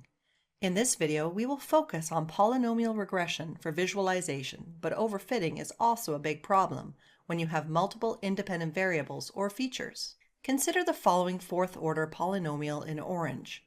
The blue points are generated from this function. We can use a 10th order polynomial to fit the data. The estimated function in blue does a good job at approximating the true function. In many cases, real data has outliers. For example, this point shown here does not appear to come from the function in orange. If we use a 10th order polynomial function to fit the data, the estimated function in blue is incorrect and is not a good estimate of the actual function in orange. If we examine the expression for the estimated function, we see the estimated polynomial coefficients have a very large magnitude. This is especially evident for the higher order polynomials. Ridge regression controls the magnitude of these polynomial coefficients by introducing the parameter alpha. Alpha is a parameter we select before fitting or training the model. Each row in the following table represents an increasing value of alpha. Let's see how different values of alpha change the model. This table represents the polynomial coefficients for different values of alpha. The column corresponds to the different polynomial coefficients, and the rows correspond to the different values of alpha. As alpha increases, the parameters get smaller. This is most evident for the higher order polynomial features, but alpha must be selected carefully. If alpha is too large, the coefficients will approach 0 and underfit the data. If alpha is 0, the overfitting is evident. For alpha equal to 0.001, the overfitting begins to subside. For alpha equal to 0.01, the estimated function tracks the actual function. When alpha equals 1, we see the first signs of underfitting. The estimated function does not have enough flexibility. At alpha equals to 10, we see extreme underfitting. It does not even track the 2 points. In order to select alpha, we use cross-validation. To make a prediction using ridge regression, import ridge from sklearn linear models. Create a ridge object using the constructor. The parameter alpha is one of the arguments of the constructor. We train the model using the fit method. To make a prediction, we use the predict method. In order to determine the parameter alpha, we use some data for training. We use a second set called validation data. This is similar to test data, but it is used to select parameters like alpha. We start with a small value of alpha. We train the model, make a prediction using the validation data, then calculate the R-squared and store the values. Repeat the value for a larger value of alpha. We train the model again, make a prediction using the validation data, then calculate the R-squared and store the values of R-squared. We repeat the process for a different alpha value, training the model and making a prediction. We select the value of alpha that maximizes the R-squared. Note that we can use other metrics to select the value of alpha, like mean squared error. The overfitting problem is even worse if we have lots of features. The following plot shows the different values of R-squared on the vertical axis. The horizontal axis represents different values for alpha. We use several features from our used car dataset and a second-order polynomial function. The training data is in red and validation data is in blue. We see as the value for alpha increases, the value of R-squared increases and converges at approximately 0.75. In this case, we select the maximum value of alpha because running the experiment for higher values of alpha have little impact. Conversely, as alpha increases, the R-squared on the test data decreases. This is because the term alpha prevents overfitting. This may improve the results in the unseen data, but the model has worse performance on the test data. See the lab on how to generate this plot.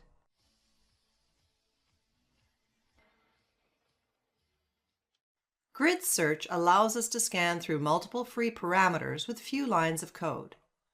Parameters like the alpha term discussed in the previous video are not part of the fitting or training process. These values are called hyperparameters. scikit-learn has a means of automatically iterating over these hyperparameters using cross-validation. This method is called grid search.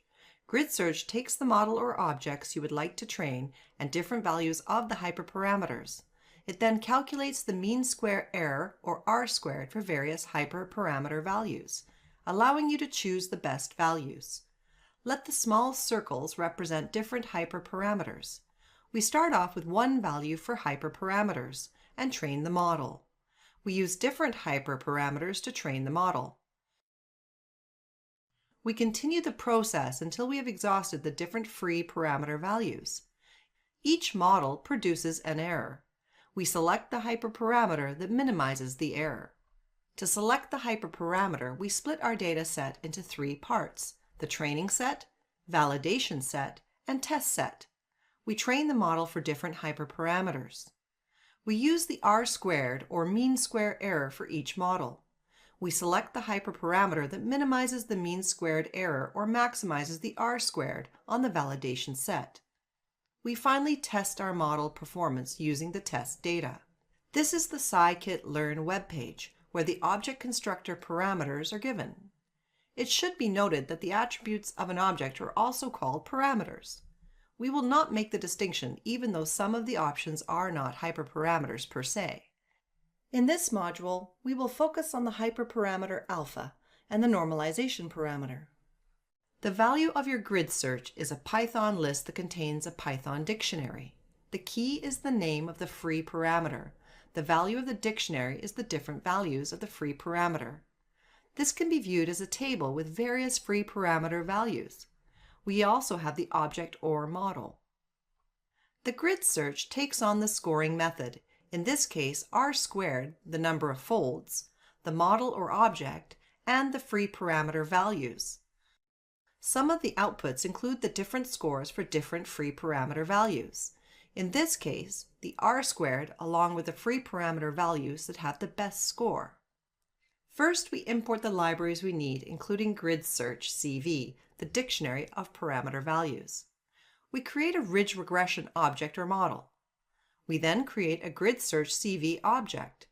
The inputs are the ridge regression object, the parameter values, and the number of folds. We will use r squared. This is the default scoring method. We fit the object. We can find the best values for the free parameters using the attribute best estimator.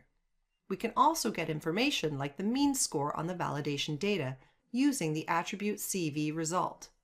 One of the advantages of grid search is how quickly we can test multiple parameters. For example, ridge regression has the option to normalize the data. To see how to standardize, see Module 4. The term alpha is the first element in the dictionary. The second element is the normalize option. The key is the name of the parameter. The value is the different options, in this case because we can either normalize the data or not. The values are true or false, respectively. The dictionary is a table or grid that contains two different values. As before, we need the ridge regression object or model. The procedure is similar, except that we have a table or grid of different parameter values. The output is the score for all the different combinations of parameter values. The code is also similar. The dictionary contains the different free parameter values. We can find the best value for the free parameters. The resulting scores of the different free parameters are stored in this dictionary, grid1.cv_results_. We can print out the score for the different free parameter values. The parameter values are stored as shown here. See the course labs for more examples.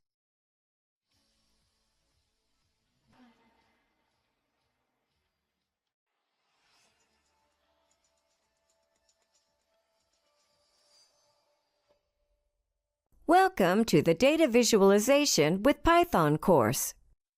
The Data Visualization with Python course is ideal for professionals with knowledge of Python programming language who aspire to become data analysts or data scientists. In this course, you'll learn how to create meaningful, effective, and aesthetically pleasing data visuals and plots in Python using Matplotlib. You'll explore advanced visualization tools that provide various advanced features and capabilities. In addition, you'll identify different web-based dashboarding tools available in Python. In the final project, you'll demonstrate and apply your newly developed skills for creating data visualizations and dashboards using Python library. The 5 modules in this course comprehensively cover the concepts related to these areas. In Module 1, you'll learn about data visualization and best practices for creating plots and visuals. You will discover the history and architecture of Matplotlib. Furthermore, you'll learn about basic plotting with Matplotlib and explore the dataset on Canadian immigration, which you'll use during the course. Lastly, you will analyze data in a data frame and generate line plots using Matplotlib. In Module 2, you will create a diverse range of plots using Matplotlib and the Data Visualization Library. This module will teach you about area plots, histograms, bar charts, pie charts, box plots, and scatter plots. You'll also explore the process of creating these visualization tools using Matplotlib. In Module 3, you'll learn about waffle charts and word cloud. you will create regression plots using Seaborn, a new visualization library in Python. In addition, you'll learn about Folium, a data visualization library that visualizes geospatial data. Furthermore, you'll explore the process of creating maps using Folium and superimposing them with markers to make them interesting. Finally, you'll learn how to create a choropleth map using Folium. In Module 4, you'll explore the benefits of dashboards and identify the different web-based dashboarding tools in Python. You will learn about Plotly and discover how to use Plotly graph objects and Plotly Express to create charts. You will gain insight into Dash, an open-source user interface Python library used for building web applications. Finally, Module 5's primary focus is helping you complete your final lab assignment. The objective is to analyze automobile sales data covering periods of recession and non-recession. After completing this course, you can use different visualization libraries in Python, namely Matplotlib, Seaborn, and Folium, to create expressive visual representations of your data for different purposes. You'll also be able to use basic and advanced visualization tools and identify different web-based dashboarding tools. There is a lot to cover here. To get the most from this course, make sure to view every video, review your knowledge with each quiz, and complete all the hands-on labs. If you have any trouble with the course material, please don't hesitate to contact us in the discussion forum. Thank you for being part of our course. We look forward to sharing this valuable knowledge with you.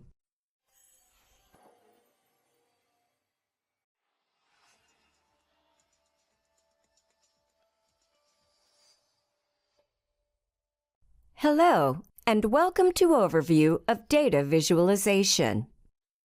After watching this video, you'll be able to explain what data visualization is and why it's important, describe the uses for data visualization, explore the best practices for data visualization. Data visualization is the graphical representation of data and information. It involves the process of creating visual representations of data. Data visualization can take many different forms, from basic charts and graphs to more complex interactive dashboards, maps, and infographics. Basic charts and graphs are the simplest form of data visualization to represent numerical data. Interactive dashboards and maps are more complex forms of visualization to provide real-time information. We need data visualization for several reasons. Data visualization helps us to easily understand complex data sets that might be difficult to comprehend in their raw form. It can highlight patterns, trends, and relationships that might not be immediately apparent from looking at the data. Visualization enables us to communicate insights and findings to stakeholders in a more compelling and understandable way. It allows us to tell a story with data, making it easier for stakeholders to understand and act on the information presented. Visualization helps us identify trends and data patterns that might otherwise be difficult to see. We can gain new insights and make informed decisions by examining data over time or across different dimensions.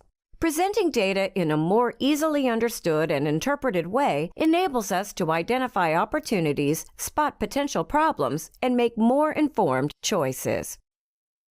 Let's explore how data visualization can help us understand data. The New York Times, a well-known news publication, has used data visualization to help people understand the impact of the COVID-19 pandemic in the United States. The number of daily new reported cases and the number of deaths are shown through a line graph, and the vaccinated population percentage is displayed using a bar graph. Airbnb uses smart pricing framework to assist hosts in determining the best possible prices for their listings, thereby increasing their profits. Using a bar graph, the chart displays the lead time distribution aggregated to a market level. Spotify uses Spotify Pie, a unique data visualization tool that enables users to create customized pie charts based on their listening habits on Spotify. The chart displays the distribution of different genres, artists, and tracks the user has listened to. What you see here is a choropleth map on Netflix's Insight Tool dashboard with other visualizations like line graphs and bar plots. These dynamic dashboards help them gain a deeper understanding of operations, identify areas for improvement, and quickly address any issues. Data visualization is an essential tool for anyone dealing with data. Companies can gain insights into market trends, financial performance, and customer behavior. Healthcare professionals can identify patterns in patient data and develop targeted treatment plans. Visualization helps analyze student performance and inform instructional decisions, leading to better academic outcomes. Visualization helps governments make informed decisions and communicate data to the public. Visualization helps scientists and researchers analyze complex data, develop new insights, and share findings effectively. Visualization helps workers in the entertainment industry determine ratings and ultimately signals to the creators what the audience wants. Although data visualization has become an essential tool, not all visualizations are created equal. To create effective visualizations, it's important to follow best practices that can help ensure that the data is accurately represented and the message is clearly communicated. One key best practice is choosing the appropriate visualization type for the presented data. Different types of data require different visualization techniques. Choose the right one to communicate the data effectively. Keep the visualization simple and easy to read. A line chart shows trends over time, while a bar chart is ideal for comparing values. To ensure that the data is accurately represented, it's also important to label the axes clearly and provide context for the data being presented. Include a clear title summarizing the main message and a legend explaining the meaning of any symbols or colors used. Including unnecessary graphics or information can confuse the audience and distract them from the main message. Keep visualization focused on the main point and use only the necessary data and labels. Lastly, it's important to consider the audience when creating the visualization. Who will view the visualization, and what do they need to know? The visualization should be tailored to their needs and understanding. What do you think about this plot? Or this pie chart? What is the data trying to convey? In these charts, there are a lot of variables and the information is more difficult to understand. This is an example of bad data visualization. This chart represents a team's board. The stacked bars depict the percentage of the work assigned to the individual users and their work progress. Colors are distinguishable and consistent. The legend shows the individual colors' meanings. The chart provides more clarity with the values and percentages on top of each bar. Dark Horse Analytics is a company that was created out of a research lab at the University of Alberta in 2008. The company has done fascinating work on data visualization. Dark Horse Analytics specializes in quantitative consulting in several areas, including data visualization and geospatial analysis. Their approach when creating a visual revolves around the idea that less is more effective, more attractive, and more impactful. By following these best practices, data visualizations can become a powerful tool. Check out the Dark Horse Analytics website for examples of good and bad plots. In this video, you learned that data visualization is the process of presenting data in a visual format, such as charts, graphs, and maps, to help people understand and analyze data easily. Data visualization has diverse use cases, such as business, science, healthcare, and finance. It's important to follow best practices, such as selecting appropriate visualizations for the data being presented, choosing colors and fonts that are easy to read and interpret, and minimizing clutter.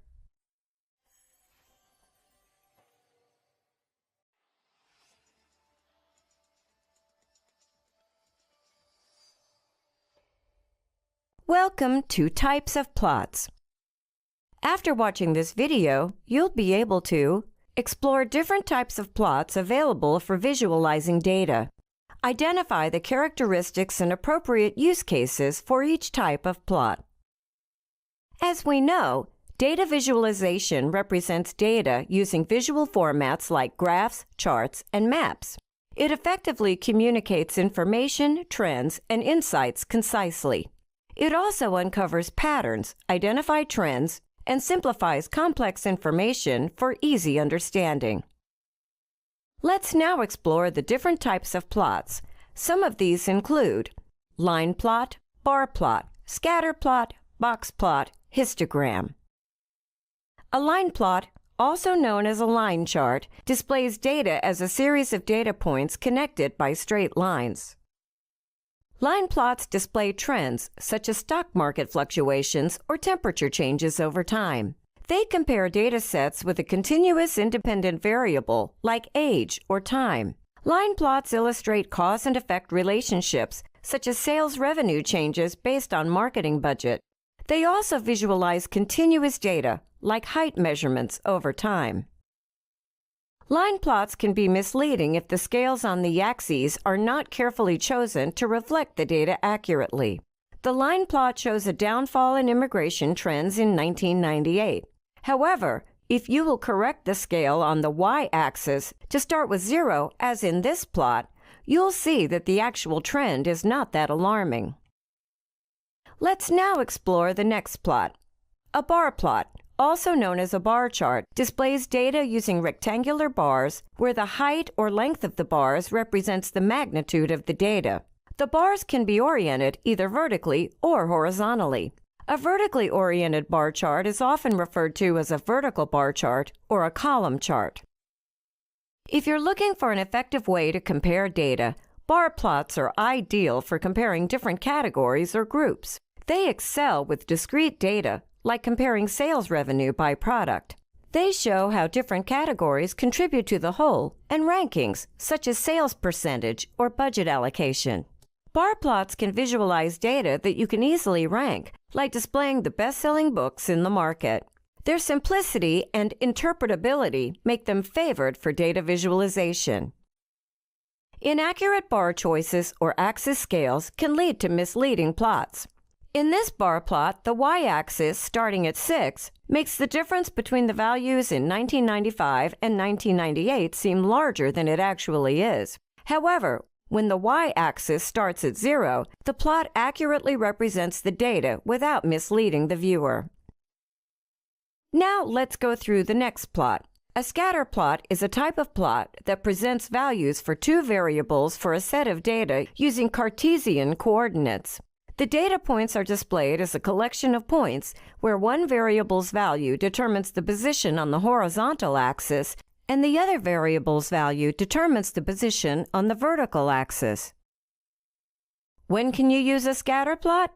Let's explore some options. You can use it for examining the relationship between two continuous variables like temperature and energy consumption, investigating patterns or trends in data, such as house prices versus size, detecting outliers or unusual observations, such as outliers in test scores or abnormal stock behavior, visualizing data with many observations to identify clusters or groups, exploring complex data.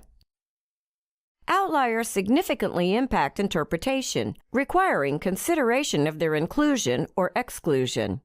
On the screen, the data is plotted with and without outliers. With outliers, it shows two clusters, but removing outliers makes the remaining data more visible.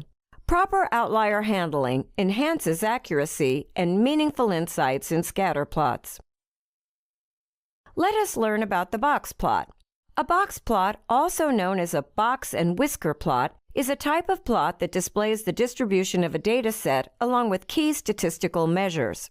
It consists of a box representing the interquartile range, IQR, a line inside the box representing the median, and lines, whiskers, extending from the box to indicate the range of the data, excluding outliers. Outliers may be represented as individual data points beyond the whiskers. Let's look at some scenarios where box plots come in handy. While comparing the distribution of a continuous variable across different categories or groups, for example, employees' salaries across departments, examining spread and skewness of dataset, visualizing quartiles and outliers, identifying and analyzing potential outliers within a dataset, visualizing summary statistics, median, quartiles, range, in a concise and informative manner, comparing distributions of multiple variables in datasets side by side. Remember, box plots provide valuable information about outliers, such as their presence and extent. Ignoring or mishandling outliers can distort the interpretation of the data and mask important insights, same as with scatter plots. The last plot we're going to learn about is the histogram. A histogram is a graphical representation of the distribution of a dataset, showing the frequency or relative frequency of values within specific intervals. It consists of bars where the height represents the data count in each interval. Histograms offer valuable insights into data distribution, outliers, skewness, and variability. They visually depict the shape of the data, whether it's symmetric, skewed, or bimodal. Skewness can be assessed by examining the histogram's shape. Histograms also showcase data variability, allowing you to observe concentrations, gaps, and clusters that reveal patterns or subgroups. Apart from issues with scale and inadequate labeling, be careful while choosing the bins to create a histogram. We have generated a random data set and created 3 histograms with 3 different binning options. Too few bins, 5, represented in green color, an optimal number of bins, 20, represented in blue, and too many bins, 50, the yellow one. By comparing these histograms, you can observe how the choice of binning affects the representation of the data distribution and results in a misleading representation of the data. Selecting too few or too many bins can oversimplify or overcomplicate the distribution, respectively. In this video, you learned that there are various types of plots commonly used in data visualization. Line plots capture trends and changes over time, allowing us to see patterns and fluctuations. Bar plots compare categories or groups, providing a visual comparison of their values. Scatter plots explore relationships between variables, helping us identify correlations or trends. Box plots display the distribution of data, showcasing the median, quartiles, and outliers. Histograms illustrate the distribution of data within specific intervals, allowing us to understand its shape and concentration.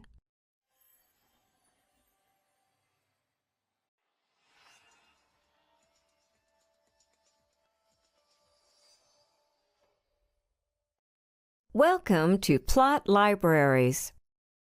After watching this video, you'll be able to explore some popular plot libraries for data visualization. Identify the features of plot libraries in Python. Data visualization is a vital tool for gaining insights and effectively communicating complex information. In the world of data visualization, there are several plot libraries in Python that provide unique features and capabilities. Some of the popular libraries are Matplotlib, Pandas, Seaborn, Folium, Plotly, and PyWaffle. Each plot library has its own strengths and use cases. By harnessing the power of these plot libraries, you can unlock insights from your data and effectively communicate your findings. Let's start with Matplotlib. It's a general-purpose plotting library that provides a wide variety of plots and customization options. It integrates well with other libraries and frameworks such as NumPy, Pandas, Seaborn, and Plotly. This interoperability allows you to combine the strengths of different libraries and create sophisticated and interactive visualizations. Let's explore some of Matplotlib's features now. You can create line plots, scatter plots, bar charts, histograms, pie charts, box plots, and heat maps, to name a few. Matplotlib also allows you to customize colors, line styles, marker styles, axis labels, titles, legends, and so on.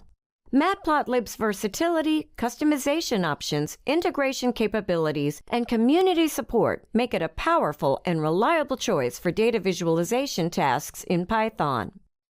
The next plot library is Pandas. Users primarily employ it for data manipulation, but it also offers plotting capabilities. Pandas plotting functions are built on top of Matplotlib, which means you can leverage the power and versatility of Matplotlib by combining it with Pandas' data manipulation capabilities. Let's now check for some of its features. It integrates seamlessly with Pandas data structures, making it easy to create line plots, scatter plots, bar charts, histograms, and pie charts directly from your data frames. Pandas visualization capabilities are well suited for exploratory data analysis. Let's explore the third plot library. Like Pandas, Seaborn is also built upon the functionality of Matplotlib. It's a great choice for specialized statistical visualizations. It provides stylish and specialized plot types such as categorical plots, count plots, heat maps, violin plots, scatter plots, bar plots, and many more. Now, let's dive into the features of Seaborn. Seaborn comes with various color palettes and styles to customize and enhance the aesthetics of the plot. It offers functions to combine multiple plots into grid layouts, which can be useful for comparing multiple variables or subgroups. Its integration with Pandas allows it to plot data directly from Pandas data frames or series. Seaborn's combination of statistical visualizations, default aesthetics, integration with Pandas, ease of use, and built-in themes make it a popular choice among data scientists and analysts for exploring and communicating insights from data. The next plot library we're going to learn about is Folium. When it comes to geospatial data visualization, Folium is an excellent library. It allows you to create interactive and customizable maps. Whether it's choropleth maps, point maps, or heat maps, Folium provides the tools to visually represent your geospatial data. Here is a key feature of Folium. Folium seamlessly integrates with popular data analysis libraries in Python, such as Pandas and NumPy. It's a popular choice for geospatial data visualization and analysis in Python. Let's now explore the fifth plot library. If you want to present your data in an interactive way, Plotly is a great choice to explore. It offers highly interactive plots and dashboards. With Plotly, you can create line plots, scatter plots, bar charts, pie charts, 3D plots, and choropleth maps, to name a few. Here are some of the key features of Plotly. Its Plotly Dash framework allows you to build interactive dashboards with rich visualizations and controls. Since Plotly is web-based, it enables the rendering and viewing of plots in web browsers. This makes it convenient for sharing visualizations online, embedding them in web applications or dashboards, and collaborating with others. The last plot library we're going to explore is PyWaffle. If you want to visualize categorical data using waffle charts, PyWaffle is a simple yet effective library. With PyWaffle, you can create waffle charts, square pie charts, donut charts, and many more types of plots by providing a unique way to represent proportions. In this video, you learned that Matplotlib is a plotting library that offers a wide range of plotting capabilities. Pandas is a plotting library that provides integrated plotting functionalities for data analysis. Seaborn is a specialized library for statistical visualizations, offering attractive default aesthetics and color palettes. Folium is a Python library that allows you to create interactive and customizable maps. Plotly is an interactive and dynamic library for data visualization that supports a wide range of plot types and interactive features. PyWaffle enables you to visualize proportional representation using squares or rectangles.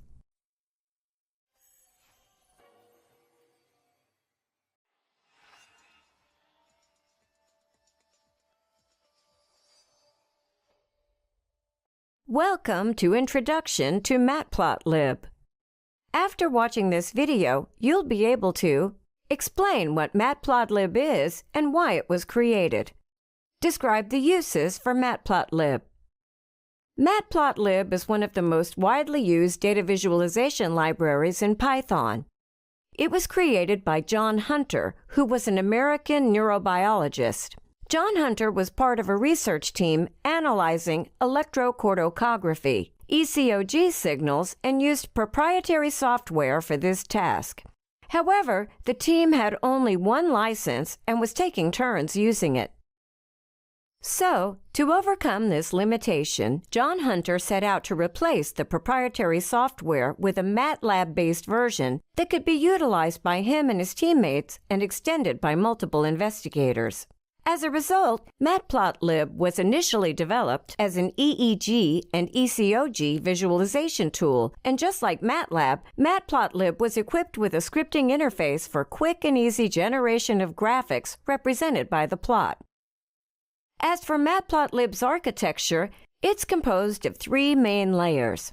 The back-end layer, the artist layer, where much of the heavy lifting happens, is the appropriate programming paradigm when writing a web application server, a UI application, or a script to be shared with other developers. The scripting layer is the appropriate layer for everyday purposes. It's considered a lighter scripting interface to simplify common tasks and for quick and easy generation of graphics and plots. The back-end layer has three built-in abstract interface classes. Figure Canvas defines and encompasses the area on which the figure is drawn. Renderer, an instance of the renderer class, knows how to draw on Figure Canvas. The event handles user inputs such as keyboard strokes and mouse clicks. The artist is the object that knows how to take the renderer and put ink on the canvas. Everything you see in a Matplotlib figure is an artist instance. The title, the lines, the tick labels, the images, and so on, all correspond to an individual artist. There are two types of artist objects: primitive, line to D, rectangle, circle, and text; composite, axis, tick, axes, and figure. The top-level Matplotlib object that contains and manages all the elements in each graphic is the figure artist. The most important composite artist is the axis because it's where most of the Matplotlib API plotting methods are defined, including methods to create and manipulate the ticks, the axis lines, the grid, and the plot background. Each composite artist may contain other composite artists as well as primitive artists. So, a figure artist can have an axis artist, a rectangle, and a text artist. The artist layer is syntactically heavy. Programmers work directly with the back-end and artist layers as they offer greater convenience while integrating Matplotlib with application servers. When it comes to the daily tasks of scientists involving data visualization or exploratory interactions, the scripting layer known as PyPlot works better. Matplotlib's scripting layer is the Matplotlib point-PyPlot interface, which automatically defines a canvas and a figure artist instance and connects them. So let's generate a histogram of 10,000 random numbers with a scripting layer. So first we import the PyPlot interface, and you can see all the methods associated with creating the histogram and other art objects and manipulating them, whether the hist method or showing the figure is part of the PyPlot interface. Notice the use of NumPy's random module with random.randn for creating random floats from the PyPlot hist method is called. Hist creates a sequence of rectangle artists for each histogram bar and adds them to the axis container. To the hist function, we have passed the variable x containing an array of 10,000 random numbers and 100, which means creating 100 bins. The result is a histogram. It's simple to work in the scripting layer. The anatomy of a plot refers to the different components and elements that make up a visual representation of data. There's a reference on the official website of Matplotlib titled Anatomy of Figure. This image provides a complete guide to understanding what a plot may include based on your requirements. The main component is the window or canvas containing the plot or subplots. Matplotlib's figure is a canvas. An axis represents an individual plot within a figure. You must first create two axis parts to make two plots on one figure. The axis provides scales and tick marks for plotting the data. The actual data being plotted is represented as points or markers on the plot. Like the axis, a good plot must have a title to provide a summary or explanation of the plot. Likewise, labels describe data being plotted on each axis. You may like to include a legend to explain the meaning of different elements or data series in a plot, a grid to help visually align data points and aid in reading values from the plot, and annotations to provide supplemental information or explanations about specific data points or regions in the plot. You can choose symbols for individual data point, colors, and styles. This link will take you to a chapter written by the creators of Matplotlib, so if you're interested in learning more about the history of Matplotlib and its architecture, then this is a recommended reading. In this video, you learned that Matplotlib is one of the most widely used data visualization libraries in Python. Matplotlib was initially developed as an EEG/ECOG visualization tool. Matplotlib's architecture is composed of three main layers: the backend layer, the artist layer, and the scripting layer. The anatomy of a plot refers to the different components and elements that make up a visual representation of data.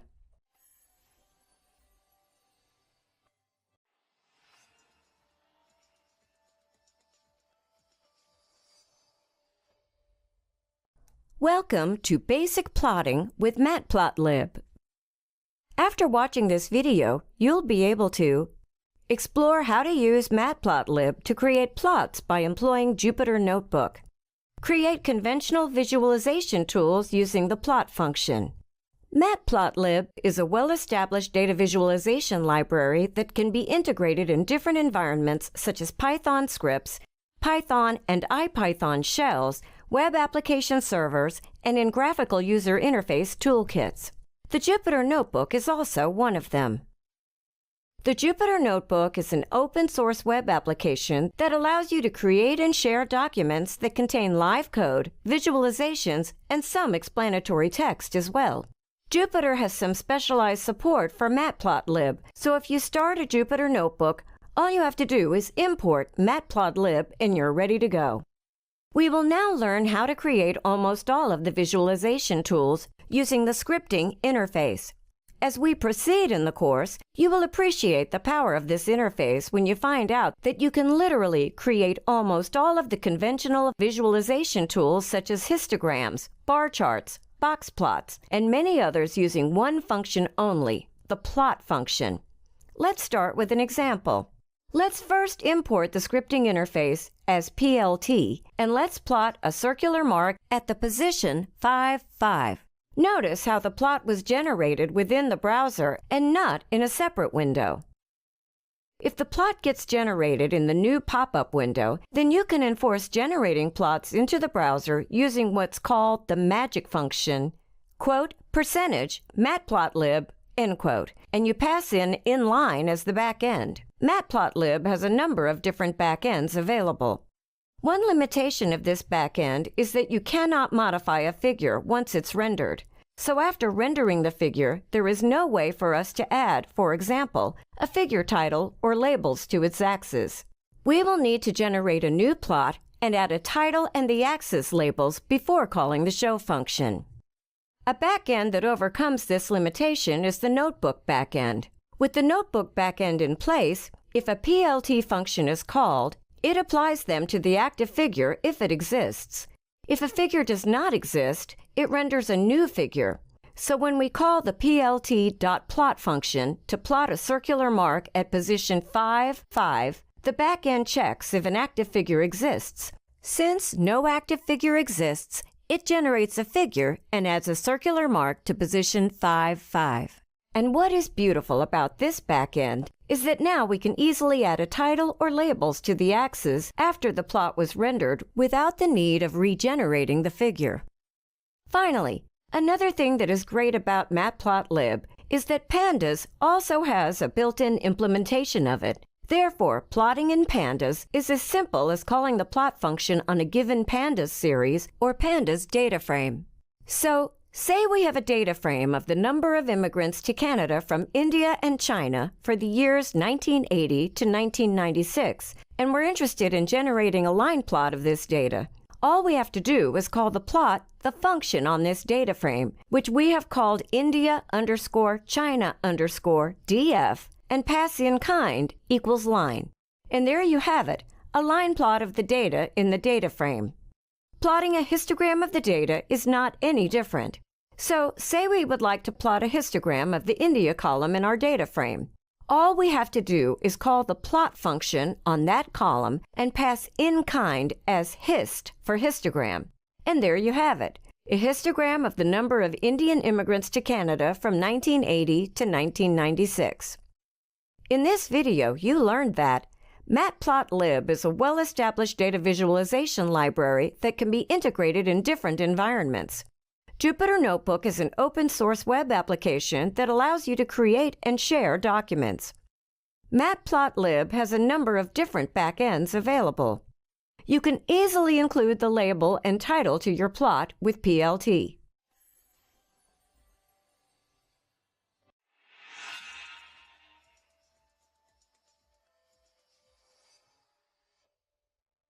Hello, and welcome to Dataset on Immigration to Canada. After watching this video, you'll be able to understand the dataset to be used in this course for data visualization, import data with pandas as a data frame in your program, process data to make it suitable for plotting. We will use the Population Division of the United Nations compiled immigration data pertaining to 45 countries, where for each country, data corresponding to the total number of immigrants from all world countries are reported, in addition to other metadata pertaining to the immigrants' countries of origin.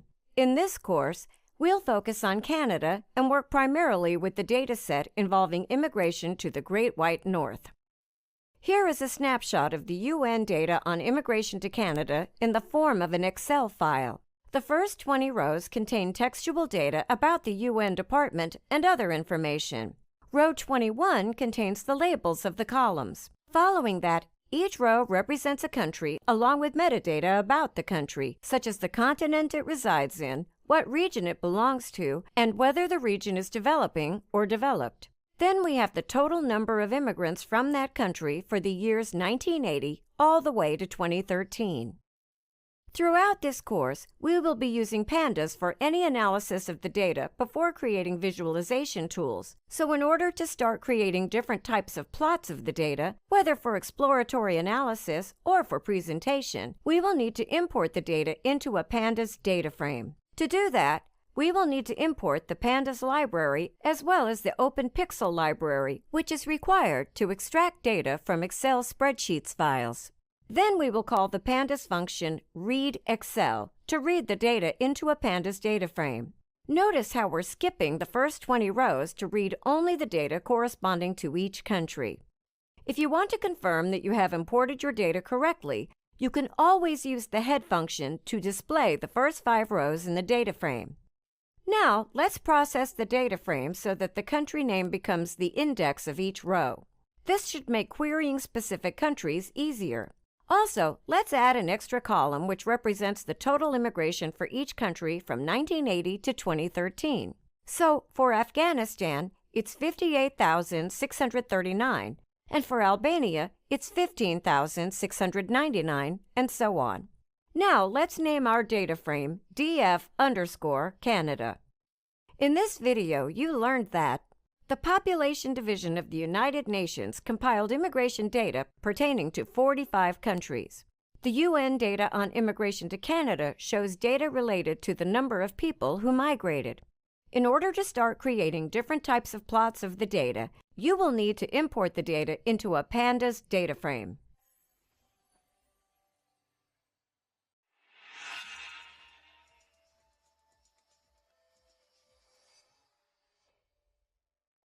Welcome to Line Plots.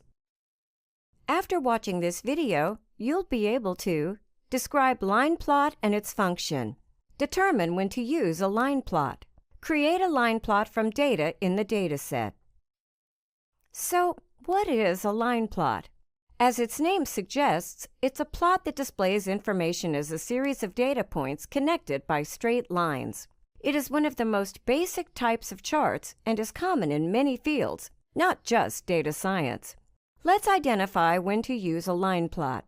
Line plots are useful for visualizing trends and changes over time, making them a popular choice for time series data, such as changes in stock prices, website traffic, or temperature fluctuations. You can also use a line plot to show relationships between two variables. They can also be used to compare multiple data series on one chart. Line plots can also effectively highlight sudden changes or anomalies in data. As an example, from our data set, we can generate a line plot to see the trend of immigrants from Haiti to Canada. Based on this line plot, we see that there is a spike of immigration from Haiti to Canada in 2010. We can then research for justifications of obvious anomalies or changes. From a quick Google search for major events in Haiti in 2010, one would easily learn about the tragic earthquake that took place in 2010. Therefore, this influx of immigration to Canada was mainly due to that tragic earthquake. Now, how can we generate this line plot? As we briefly mentioned in an earlier video, with matplotlib, all we have to do is call the plot function on the pandas data frame or series containing the data of interest. Before we go over each code to do that, let's do a quick recap of our data set. Each row represents a country and contains data corresponding to the status of the country in terms of where it is located geographically and whether it is developing or developed. Each row contains numerical figures of annual immigration from that country to Canada from 1980 to 2013. Now, let's process the data frame so that the country name becomes the index of each row. This should make querying specific countries easier. Also, let's add an extra column which represents the total immigration for each country from 1980 to 2013. So for Afghanistan, it's 58,639. For Albania, it's 15,699, and so on. Now let's name our data frame df_Canada. So now that we know how our data is stored in the data frame df_Canada, let's generate the line plot corresponding to immigration from Haiti. First, we import matplotlib as MPL and its scripting interface as PLT. Then we call the plot function on the row corresponding to Haiti, and we specify kind equals line to generate a line plot. Then to complete the figure, we give it a title and label its axis. Finally, we then call the show function to display the figure. Note that this is the code to generate the line plot using the magic function %matplotlib with the inline backend. There you have it. A line plot that depicts immigration from Haiti to Canada from 1980 to 2013. In this video, you learned that a line plot is a plot in the form of a series of data points connected by straight line segments. Line plot is one of the most basic types of chart and is common in many fields. You can generate a line plot by assigning line to kind parameter in the plot function.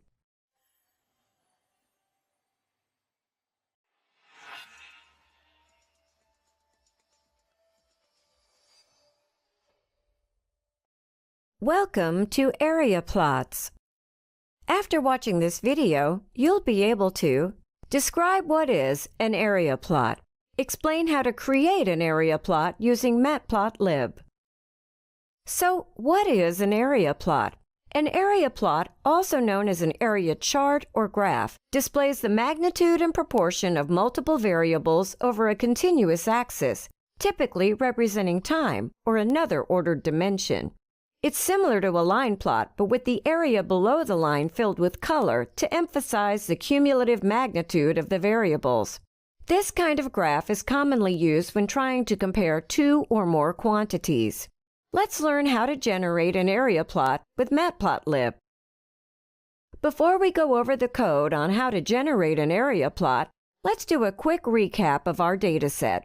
Recall that each row represents a country and contains metadata about the country, such as its geographic location and its development status. Each row also contains numerical data of annual immigration from that country to Canada from 1980 to 2013. Now let's process the data frame so that the country name becomes the index of each row. This should make retrieving rows pertaining to specific countries a lot easier. Also, let's add an extra column that represents the cumulative sum of annual immigration from each country from 1980 to 2013. So, for Afghanistan, it's 58,639 total, and for Albania, it's 15,699, and so on.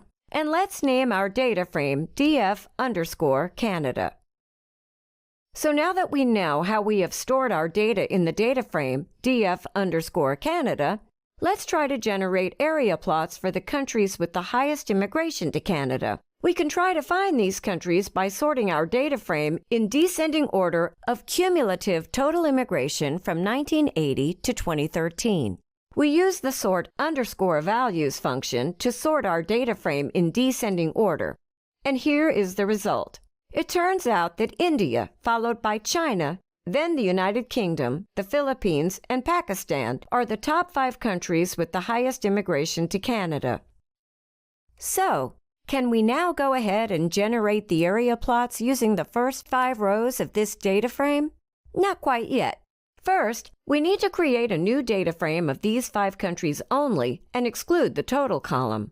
More importantly, to generate the area plots for these countries, we should plot the years on the horizontal axis and the annual immigration on the vertical axis. Note that Matplotlib plots the indices of a data frame on the horizontal axis, and with the data frame as shown, Matplotlib plots the countries on the horizontal axis. To fix this, we need to take the transpose of the data frame. Let's see how we can do this. After we sort our data frame in descending order of cumulative annual immigration, we create a new data frame of the top 5 countries, and we call it _top5. We then select only the columns representing the years 1980 to 2013 in order to exclude the total column before applying the transpose method. The resulting data frame is exactly what we want, with 5 columns where each column represents one of the top 5 countries and the years being the indices.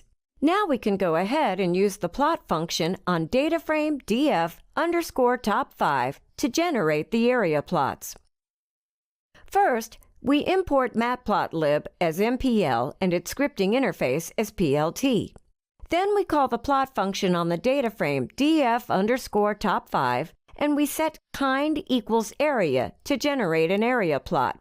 Then to complete the figure, we give it a title and label both the axes appropriately. Finally, we then use the show function to display the figure. Note that here we are generating the area plot using the inline backend. And there you have it, an area plot that depicts the immigration trend of the 5 countries with the highest immigration to Canada from 1980 to 2013. Area plots are particularly effective in depicting data with a cumulative nature, such as tracking stock market performance, visualizing population demographics, or displaying the distribution of resources across various sectors. In this video, you learned that an area plot depicts cumulated totals using numbers or percentages over time. The process of creating an area plot involves importing Matplotlib and calling the plot function on the data frame with kind parameter assigned as area. Area plots provide a visually appealing and intuitive way to showcase the relationship and proportion of multiple variables in a single chart.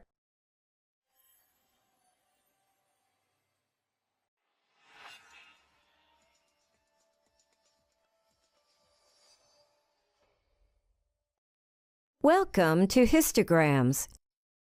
After watching this video, you'll be able to define a histogram with the help of an illustration.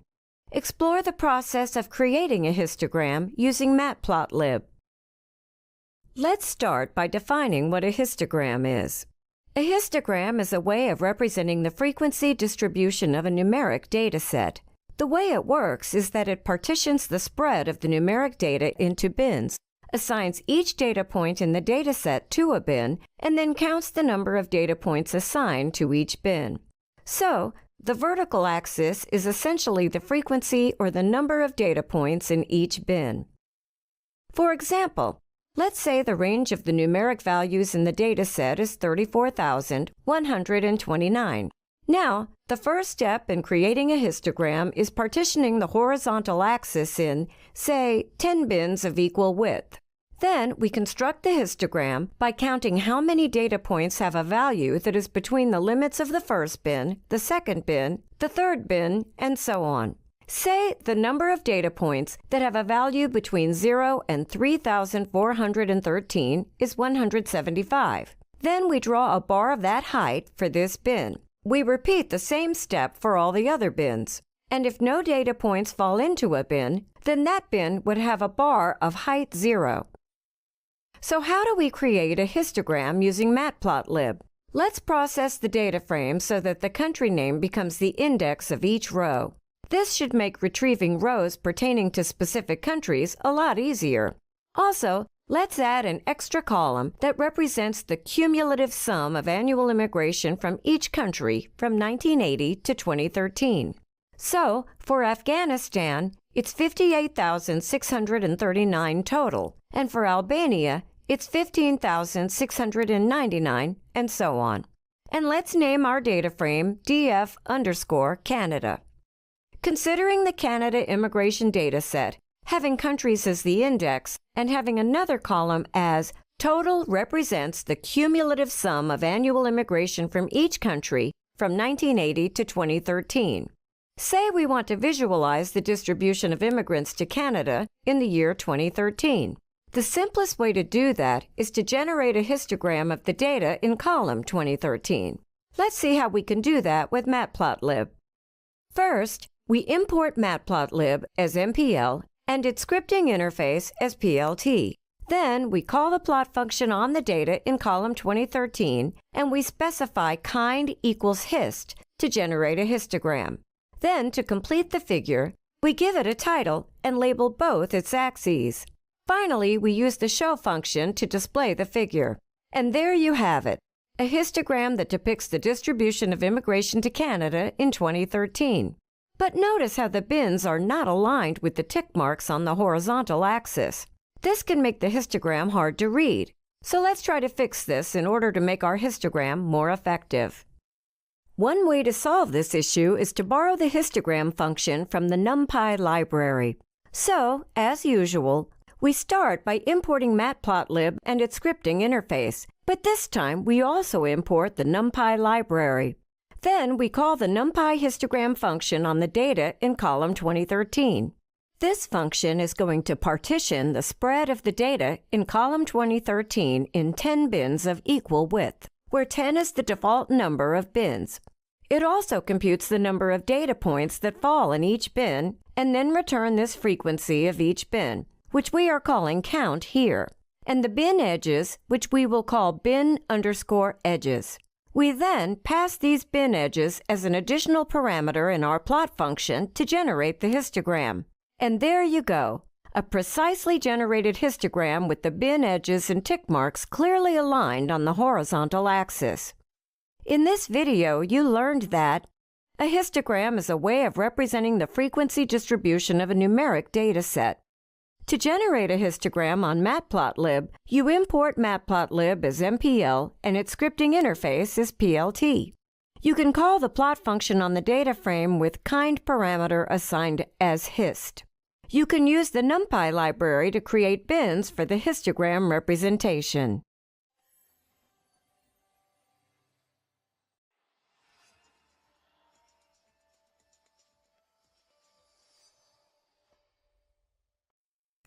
Welcome to bar charts.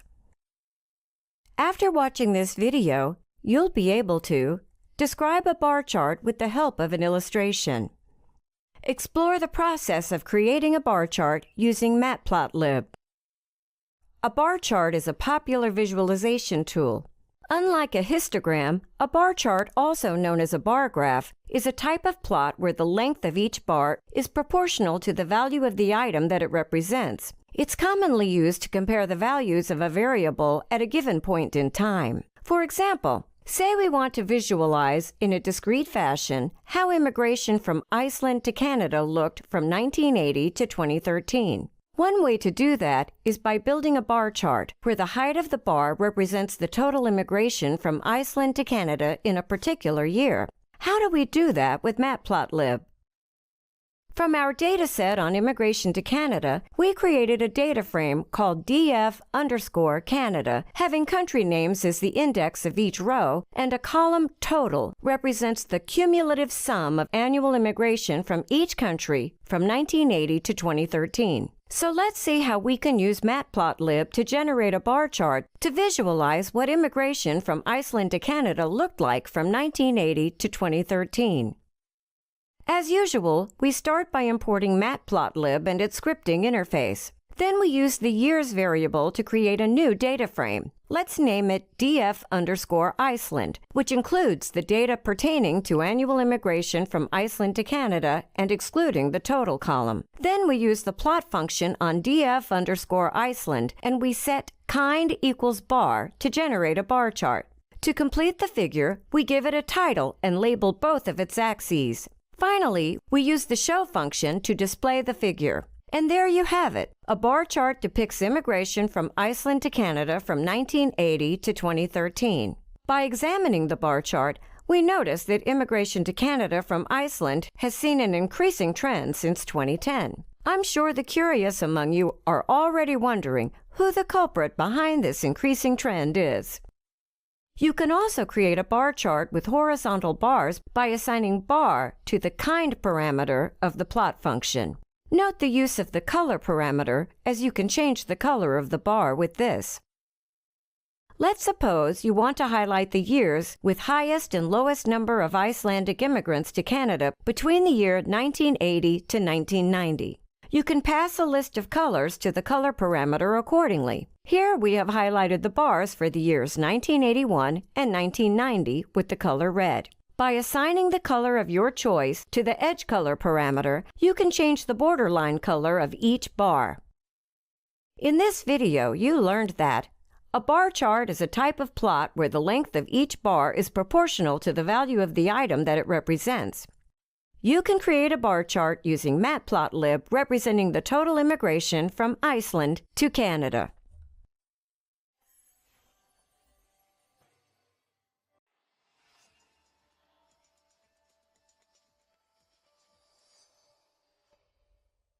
Welcome to pie charts. After watching this video, you'll be able to describe a pie chart with the help of an example. Explore the process of creating a pie chart using Matplotlib. So, what is a pie chart? A pie chart is a circular statistical graphic divided into segments to illustrate numerical proportion. For example, here is a pie chart of the Canadian federal election. It represents the party-wise percentage of seats won in the House of Commons. Next, let's learn how to create a pie chart with Matplotlib. Now, let's try to visualize the continent-wise breakdown of immigration to Canada from our dataset DF_Canada. The first step is to group the data by continent using the continent column, and we use pandas for this. We call the pandas group by function on DF_Canada, and we sum the number of immigrants from the countries that belong to the same continent. Here is the resulting data frame, and let's name it DF_continents. The resulting data frame has 6 rows, each representing a continent, and 35 columns representing the years from 1980 to 2013, plus the cumulative sum of immigration for each continent. Now, we're ready to start creating our pie chart. We start as usual by importing Matplotlib as MPL and its scripting layer, the PyPlot interface, as PLT. Then we call the plot function on total column of the data frame DF_continents, and we set kind equals pi to generate a pie chart.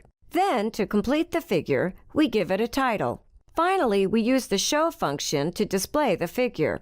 And there you have it, a pie chart that depicts each continent's proportion of immigration to Canada from 1980 to 2013.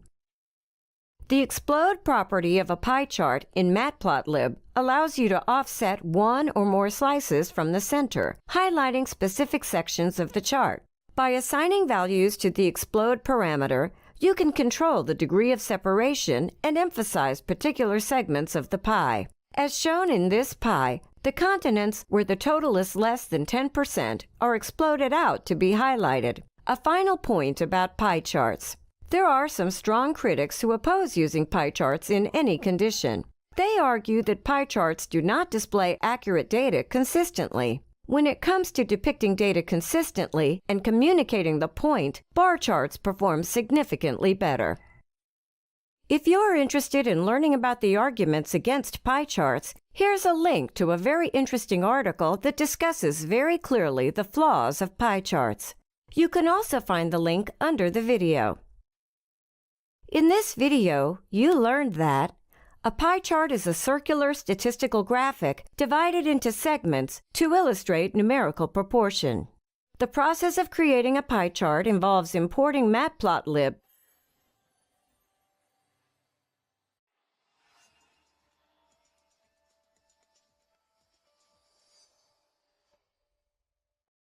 Welcome to box plots. After watching this video, you'll be able to describe a box plot with the help of an illustration. Explain how to create box plots using matplotlib. So, what is a box plot?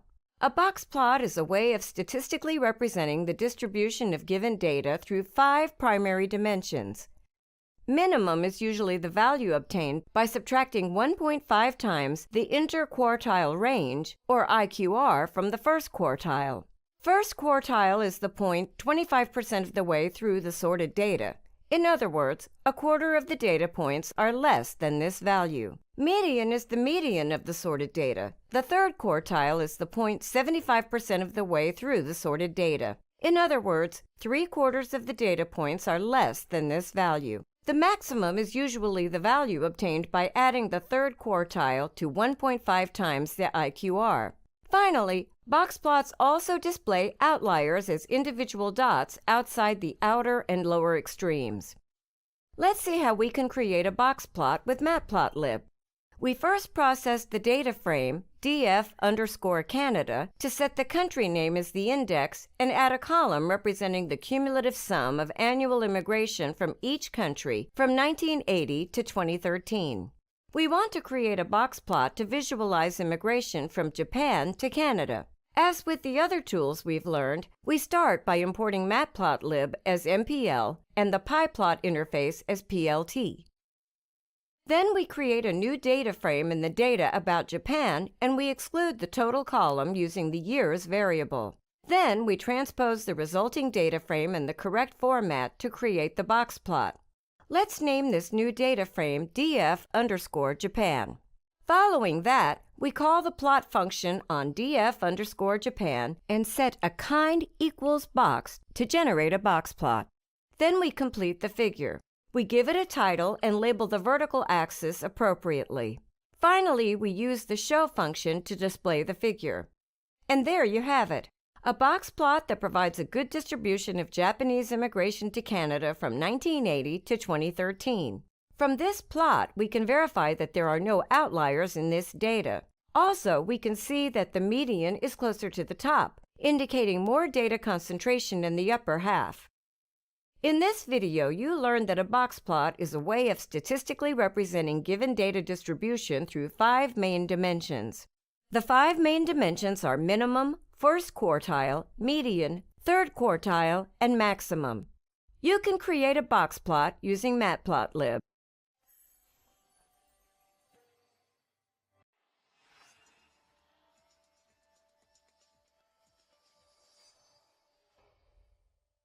Welcome to scatterplots. After watching this video, you'll be able to describe what is a scatterplot with the help of an example. Explore the scatterplot creation process using matplotlib. So, what is a scatterplot? A scatterplot is a type of plot that displays values pertaining to typically 2 variables against each other. Usually, it's a dependent variable that is plotted against an independent variable to determine if any correlation between the 2 variables exists. For example, here's a scatterplot of income versus education. And by looking at the plotted data, one can conclude that an individual with more years of education is likely to earn a higher income than an individual with fewer years of education. So, how can we create a scatterplot with matplotlib? we are considering data frame DF_Canada, which has country names set as an index and one column as total, which represents the cumulative sum of annual immigration from each country from 1980 to 2013. Let's say we want to create a scatter plot of the total annual immigration to Canada from 1980 to 2013. To be able to do that, we first need to create a new data frame that shows each year and the corresponding total number of immigrants from all countries worldwide, as shown here. Let's name this new data frame as DF_total. Then we proceed as usual. We import Matplotlib as MPL and its scripting layer, the PyPlot interface, as PLT. We use the plot function on the data frame DF_total, and we set kind equals scatter to generate a scatter plot. Unlike the other data visualization tools, where only passing in the kind parameter was enough to generate the plot, with scatter plots, we also need to pass the variable, which is on the horizontal axis as the x parameter, and the variable that is on the vertical axis as the y parameter. In this case, we're passing column year as the x parameter and column total as the y parameter. Then, to complete the figure, we give it a title and label its axes appropriately. Finally, we use the show function to display the figure. And there you have it, a scatter plot that shows total immigration to Canada from countries all over the world from 1980 to 2013. The scatter plot clearly depicts an overall rising trend of immigration with time. Consider the use of the color parameter, which we have assigned a value of dark blue. You may like to pick a color of your choice from the available color palettes. For instance, see how the plot is in the color red. You can also use the S parameter to represent any third variable if you want to. Here we have included the total from the African continent to represent the size of each marker over the years, and it is evident that the number of immigrants has increased over these years as the size of the markers in the scatter plot is increasing. In this video, you learned that a scatter plot displays values pertaining to typically two variables against each other. The process of creating a scatter plot involves importing Matplotlib to visualize a large set of data.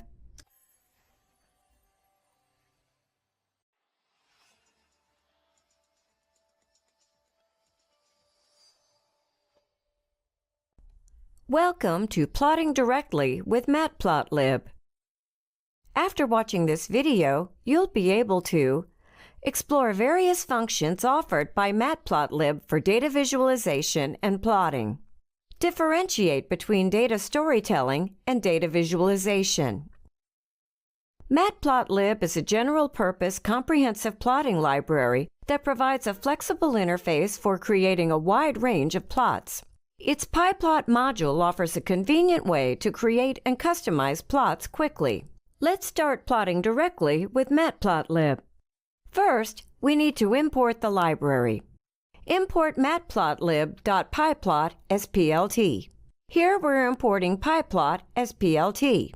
We have also imported NumPy as NP, as NumPy arrays are usually used as a data source for plotting and also support mathematical functions.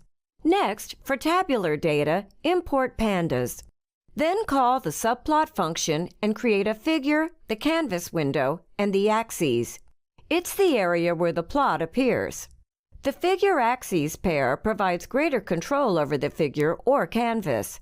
Now name the plot that you want to create on these axes. Let's now call plot function on the axes to display the line plot. We'll create some synthetic data to generate the plot using NumPy. Years is equal to np.arange and passing 1980. 2014 to arange function will generate a 1D array of numbers from 1980 to 2013, excluding 2014. Immigrants equals np.random.randint will generate a 1D array of random integers between 2,000 to 10,000 range. Size equals 34 specifies the number of elements in the array. Ax.plot function will create a line plot. It takes the x and y values as arguments corresponding to the data to be considered for the x-axis and the y-axis. Ax.plot, years, immigrants. Finally, display the plot using plt.show function. And if you want to display this data as a scatter plot, call the scatter function on Ax instead, as shown here. Ax.scatter and pass years and immigrants to it. Now let's put a title to the plots. To do so, simply pass the title string to the plt.title function. plt.title immigrants between 1980 to 2013 on both the plots. Label the axis with plt.x label as years and plt.y label as total immigrants on both axes. You can apply the label and title directly to the axes as shown here. Axes.set_title and pass the title string. Axes.set_x label or y label. See, now the plots have the title and the labels. Now, using xlim and ylim functions, you can set the limits on the x and y axis.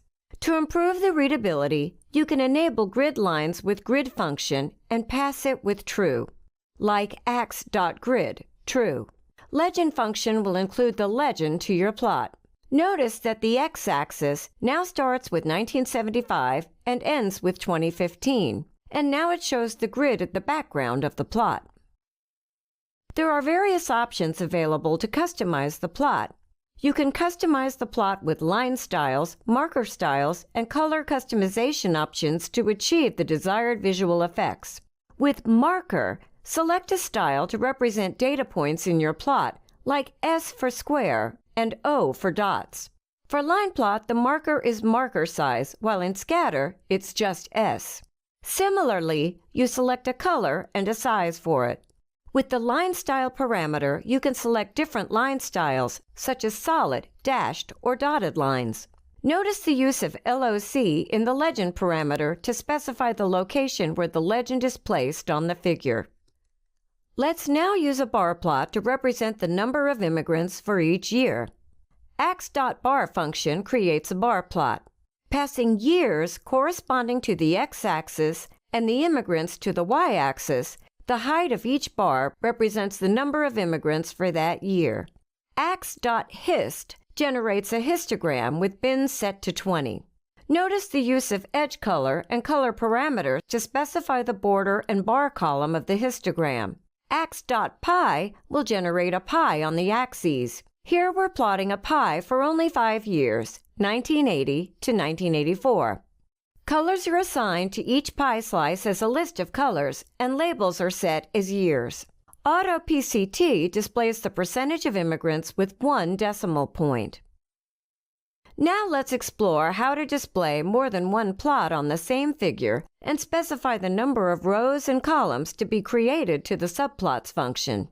For instance, let's create a line and scatter plot in one row, plt.subplots, and pass 1, 2 to it. Both the subplots will be sharing the same y-axis, as the data in the y-axis is the same, so assign the Sherry parameter as true. Now you have 2 axes, axs with index 0 and axs with index 1, and you can plot your plots as you did earlier. Axs0.plot function for the line, axs1.scatter for a scatter plot. And see, you have created 2 plots together. Alternatively, we can use the add_subplot function. It takes 3 arguments. First, the number of rows. Second, columns. And the last is an index of the subplot. You can create different axes on the figure and add subplots as shown here. Ax1 equals figure.add_subplot 2, 2, 1. This one means the first axes on the 2 by 2 divided figure. Then, on these axes, create the plot like an ax1.plot. Similarly, you can plot all the plots you want on the 4 axes. Like this, you have all your plots on this figure. Great work! Lastly, let's learn about data storytelling and data visualization. These are two different terms and serve different purposes. Data storytelling is the art of storytelling that involves creating a narrative around the data. It presents a compelling and engaging story. On the other hand, data visualization is an important aspect of data storytelling and involves creating informative charts to understand and explore patterns, trends, and relationships within the data. It brings data to life. We recommend reading this article titled Data Storytelling, the Essential Data Science Skill Everyone Needs, on www.forbes.com for more on data storytelling. In this video, you learned that Matplotlib is a versatile plotting library that offers a flexible interface for creating various types of plots. Matplotlib's PyPlot module offers a convenient way to create and customize plots quickly. Data storytelling is the art of storytelling that involves creating a narrative around the data. Data visualization is an important aspect of data storytelling and involves creating engaging visuals.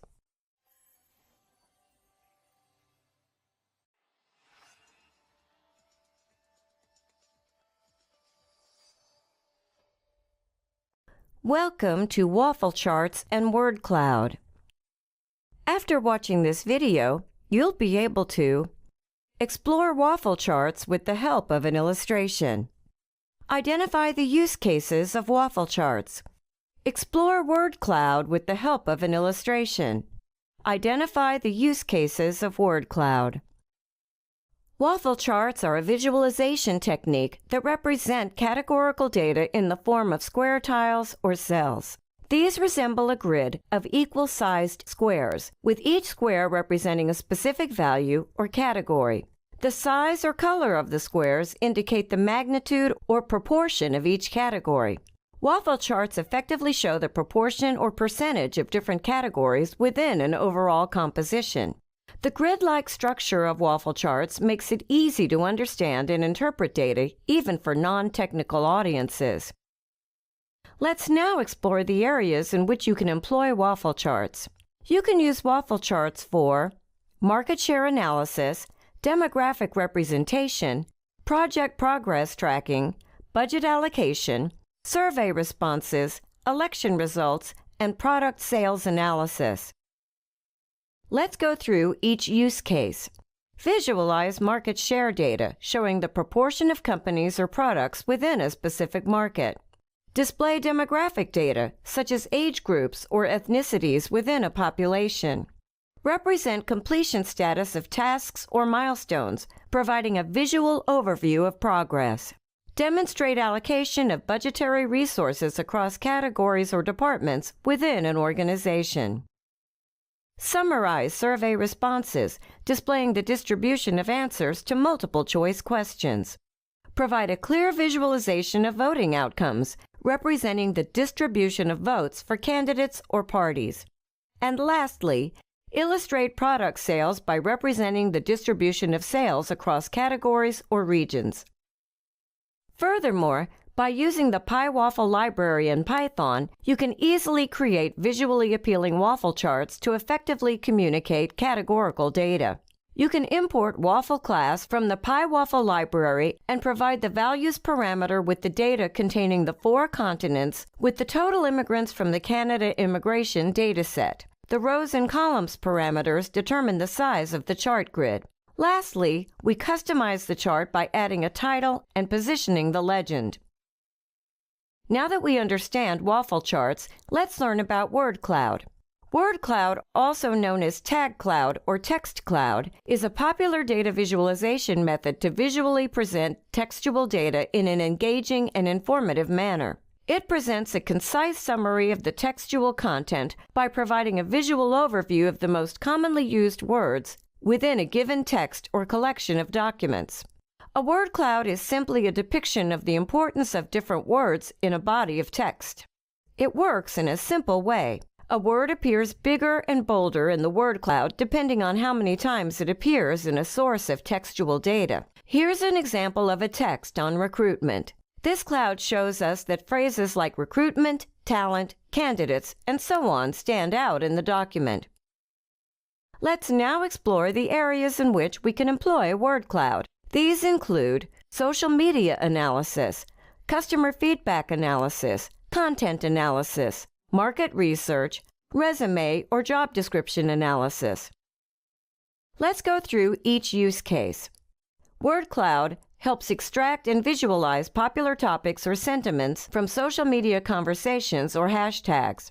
Summarize customer reviews or feedback to identify recurring themes or sentiments. It assists in analyzing textual content, such as articles, blogs, or research papers, to uncover prevalent key words or themes. Word cloud helps analyze survey responses, interviews, or focus group transcripts to extract key insights. It also highlights important skills or keywords in resumes or job descriptions to assess their relevance. In this video, you learned that waffle charts are a visualization technique that represent categorical data in the form of square tiles or cells. There are different areas in which you can use waffle charts. Word cloud is a popular data visualization method to visually present textual data in an engaging and informative manner. You can use word cloud in different areas to visually present textual data in an engaging and informative manner.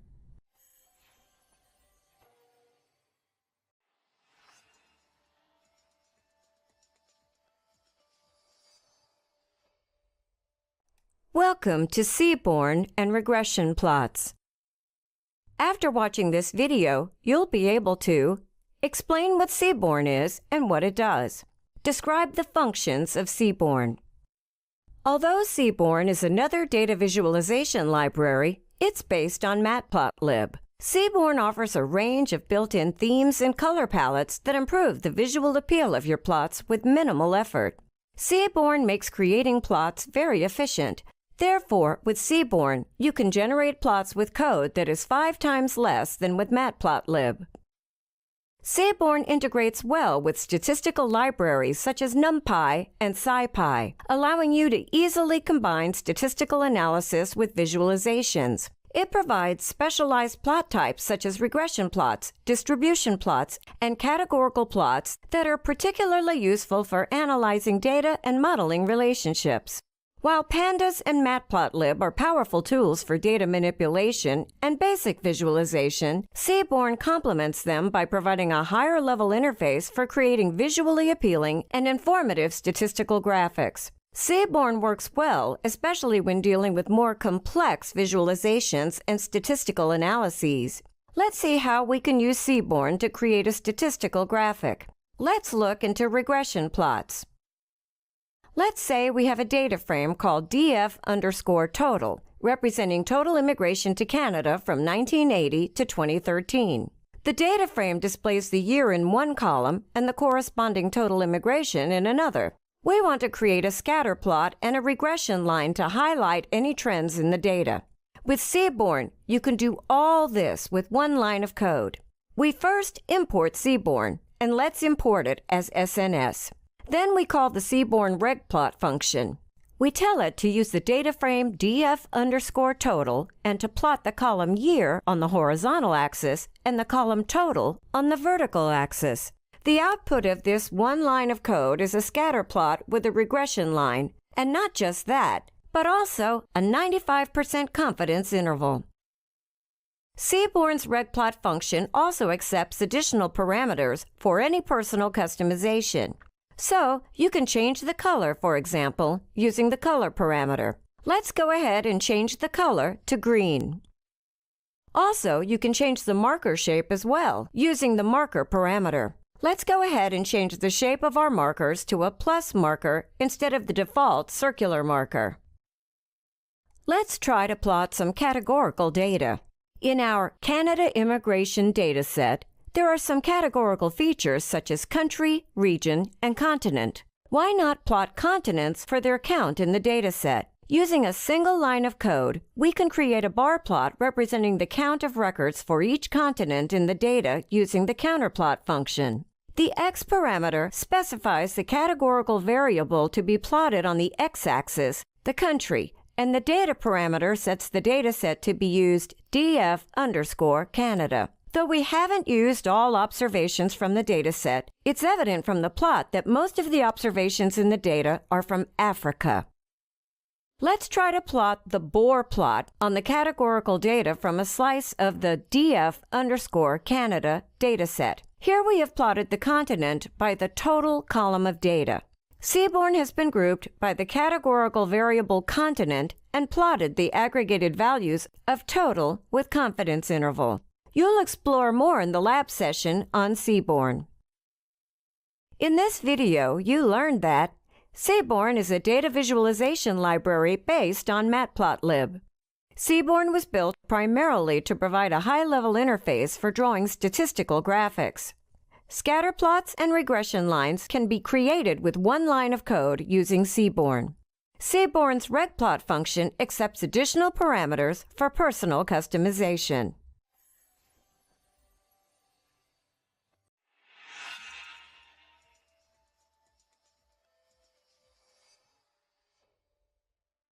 Welcome to an introduction to Folium. After watching this video, you'll be able to describe Folium and its features, explain what Folium is used for. Folium is a powerful data visualization library in Python that was built primarily to help people visualize geospatial data. With Folium, you can create a map of any location in the world using latitude and longitude values.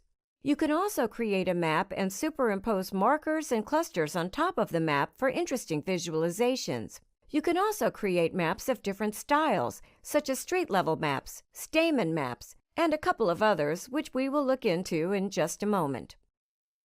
Creating a world map with Folium is straightforward. First, you need to import Folium, and then you call the map function, and that is all. What's interesting about the maps created by Folium is that they are interactive, so you can zoom in and out after the map is rendered, which is a helpful feature. The default map style is OpenStreetMap, which shows a straight view of an area when you are zoomed in and shows the borders of the world countries when you are zoomed out all the way. Now, let's create a world map centered around Canada. To do that, we pass in Canada's latitude and longitude values using the location parameter. With Folium, you can set the initial zoom level using the zoom_start parameter. Use initial because you can easily change the zoom level after the map is rendered by zooming in or out. You can play with this parameter to determine the initial zoom level for different values. Let's set the zoom level for our map of Canada to 4. The result will be a world map centered around Canada. Another feature of Folium is that you can create different map styles using the tiles parameter. Let's create a stamen toner map of Canada. This style is great for visualizing and exploring river meanders and coastal zones. Another style is stamen terrain. Let's create a map of Canada in stamen terrain. This style is excellent for visualizing hill shading and natural vegetation colors. In this video, you learned that Folium is a data visualization library in Python that helps people visualize geospatial data. With Folium, you can create maps of different styles, such as street-level maps, stamen maps, and more. A feature of Folium is that you can create different map styles using the tiles parameter.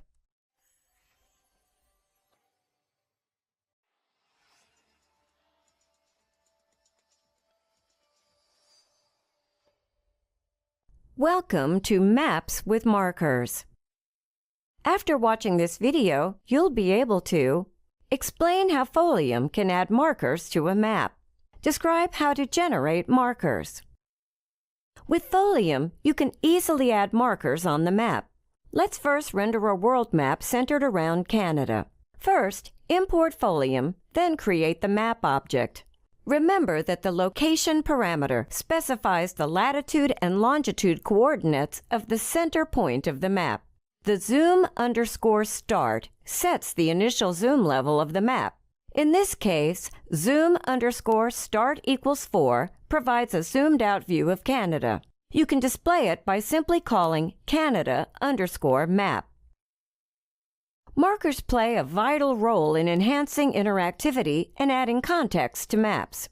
They represent specific locations or points of interest, providing additional information when clicked. Markers are like signposts that guide us through the map, highlighting important elements. Ontario is a Canadian province that contains about 40% of the Canadian population. It is considered Canada's most populous province. Let's add a marker for Ontario Province, one of the largest provinces in Canada, to our map. Using the folium.marker function, we specify the location parameter as 51.2538, -85.3232, representing the approximate coordinates for Ontario. Additionally, we set the pop-up parameter as Ontario to provide a label when the marker is clicked. The add_to Canada_map method is called on the folium.marker object to add the marker for Ontario to the Canada_map. This ensures that the marker is included as part of the map's layers and will be displayed when the Canada_map is rendered or saved. Alternatively, we can create the marker using feature group. Let's go ahead and create a feature group named Ontario. Now, when a feature group is created, it is empty. So what's next is to start creating what is called children and adding them to the feature group. So let's create a child in the form of a red circular mark located at the center of the Ontario province. We specify the location of the child by passing in its latitude and longitude values. And once we're done adding children to the feature group, we add the feature group to the map. The result is a red circular mark superimposed on top of the map and added to the center of the province of Ontario. Now, it would be helpful if we could label this marker in order to let other people know what it represents. To do that, we use the marker function and the pop-up parameter to pass in the text we want to add to this marker. The result is our marker displays Ontario when clicked on. In the lab session, we will view a real-world example and explore the crime rate in San Francisco. We'll create a map of San Francisco and superimpose thousands of these markers on top of the map. Also, how you can generate marker clusters to make your map look less congested. This module's lab session is interesting, so ensure you complete it. Displaying multiple markers on a map is essential when using larger maps. Suppose you want to show multiple markers on the map. How can you do that? It's simple. Create a list of all the locations. Then pass this list to the marker function, adding an underscore to function through a loop. And your map with multiple markers will be ready for display. When creating code to display multiple markers on a map, you can call the mark cluster object, add an underscore to the function, and pass your map here. It's the same as creating a list of locations. Then, pass this list to the marker function through the loop, but this time, instead of map, use master_cluster to add the underscore to functions, and your map with multiple markers will be displayed. The markers within the marker_cluster will be intelligently grouped based on their proximity when the map is displayed. This clustering feature enhances the visual presentation by preventing overcrowding and ensuring a clear representation, primarily when numerous markers are close. In this video, you learned that with Folium, you can easily add markers on maps. The location parameter specifies the latitude and longitude coordinates of the center point of the map.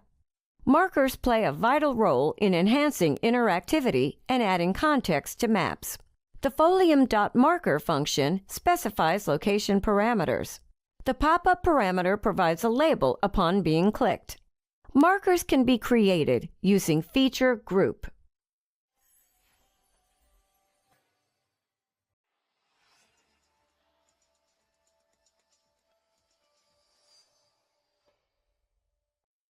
Welcome to Choropleth Maps. After watching this video, you'll be able to describe choropleth maps, explain what are the uses for choropleth maps. Most of you have seen maps like this. These are what we call choropleth maps. So what is a choropleth map? A choropleth map is a thematic map in which areas are shaded or patterned in proportion to the measurement of the statistical variable displayed on the map, such as population density or per capita income. The higher the measurement, the darker the color. So the map to the left is a choropleth world map showing the infant mortality rate per 1,000 births. The darker the color, the higher the infant mortality rate. According to the map, African countries have very high infant mortality rates, with some reporting a rate higher than 160 per 1,000 births. Similarly, the map on the right is a choropleth map of the U.S., showing population per square mile by state. Again, the darker the color, the higher the population. According to the map, states in the eastern part of the U.S. tend to be more populous than states in the western part, with California being an exception. Folium is a Python library used for creating interactive maps and visualizations. It provides a simple and intuitive way to generate maps using data from various sources, including GeoJSON, Pandas data frames, and NumPy arrays. To create a choropleth map of a region of interest, Folium requires a GeoJSON file that includes geospatial data of the region. For a choropleth map of the world, we would need a GeoJSON file that lists each country and any geospatial data to define its borders and boundaries. Here's an example of what a GeoJSON file would include about each country. The example here pertains to the country Brunei. As you can see, the file consists of its name, ID, geometry shape, and coordinates that define its borders and boundaries. So let's see how we can create a choropleth map of the world showing immigration to Canada. Before creating the map's code, let's quickly recap our dataset. Recall that each row represents a country and contains metadata about it, such as where it is located geographically and whether it's developing or developed. Each row also contains numerical figures for annual immigration from that country to Canada from 1980 to 2013. And let's name our data frame df_Canada. So now that we know our data is stored in the data frame df_Canada, let's see how we can generate a choropleth map of the world showing immigration to Canada. We should be experts now in creating world maps with Folium, so let's go ahead and create a world map, but this time let's use the Mapbox Bright tile set. The result is a nice world map displaying the name of every country. Now, let's convert this map into a choropleth map. We first define a variable that points to our JSON file. Then we apply the choropleth function to our world map. We tell it to use the country, total columns in our df_Canada data frame, and the country names to look up the geospatial information about each country in the GeoJSON file. The result will be a choropleth map of Canada showing the intensity of immigration from different countries worldwide. We explore choropleth maps in more detail in the lab session, so be sure to complete this module's lab session. In this video, you learned that a choropleth map is a thematic map in which areas are shaded or patterned in proportion to the measurement of the statistical variable. When creating a choropleth map, Folium requires a GeoJSON file that includes geospatial data of the region. The Mapbox Bright tile set displays the name of every country when used on a map.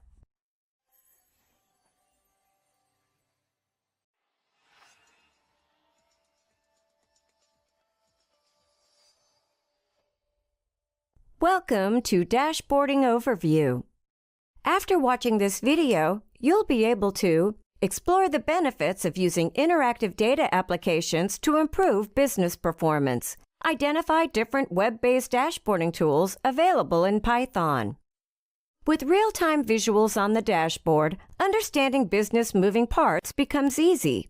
Based on the report type and data, suitable graphs and charts can be created in one central location. This provides an easy way for stakeholders to understand what is going right or wrong and what improvements are necessary. Also, getting the big picture in one place can help businesses make informed decisions, which can improve performance. In general, the best dashboards answer critical business questions. Let's say you're assigned a task to monitor and report the performance of domestic U.S. flights. Following are the yearly review report items. Top 10 airline carriers in the year 2019 in terms of the number of flights. Number of flights in 2019 split by month. Number of travelers from California State to other states split by distance group. Let's look at two ways of presenting the report.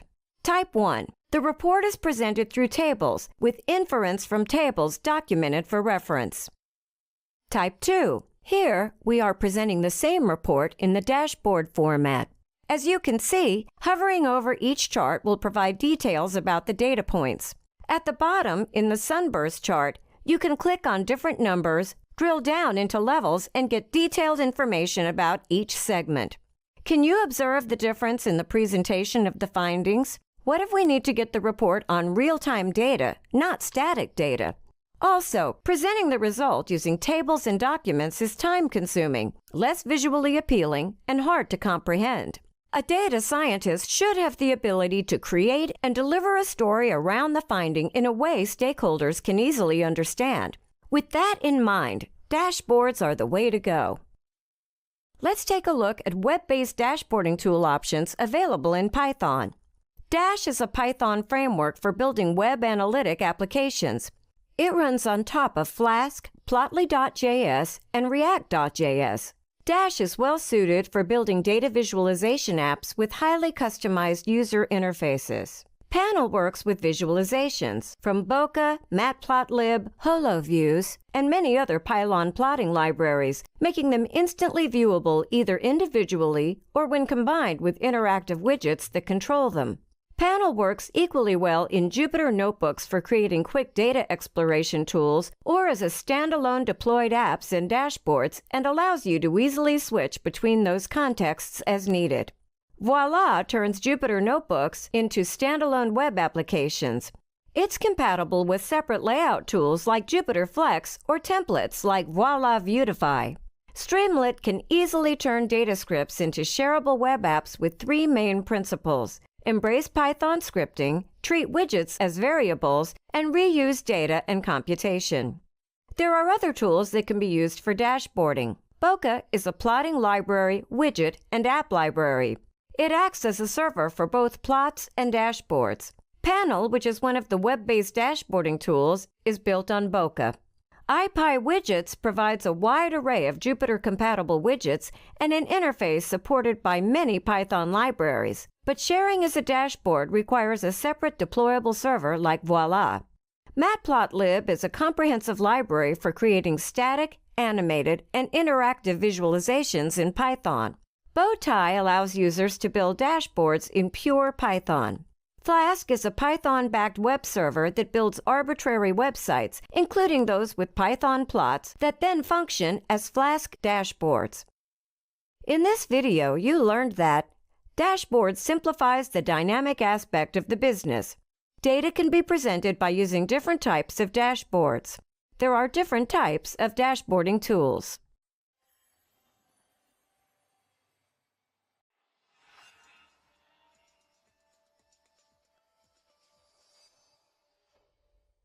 Welcome to Introduction to Plotly.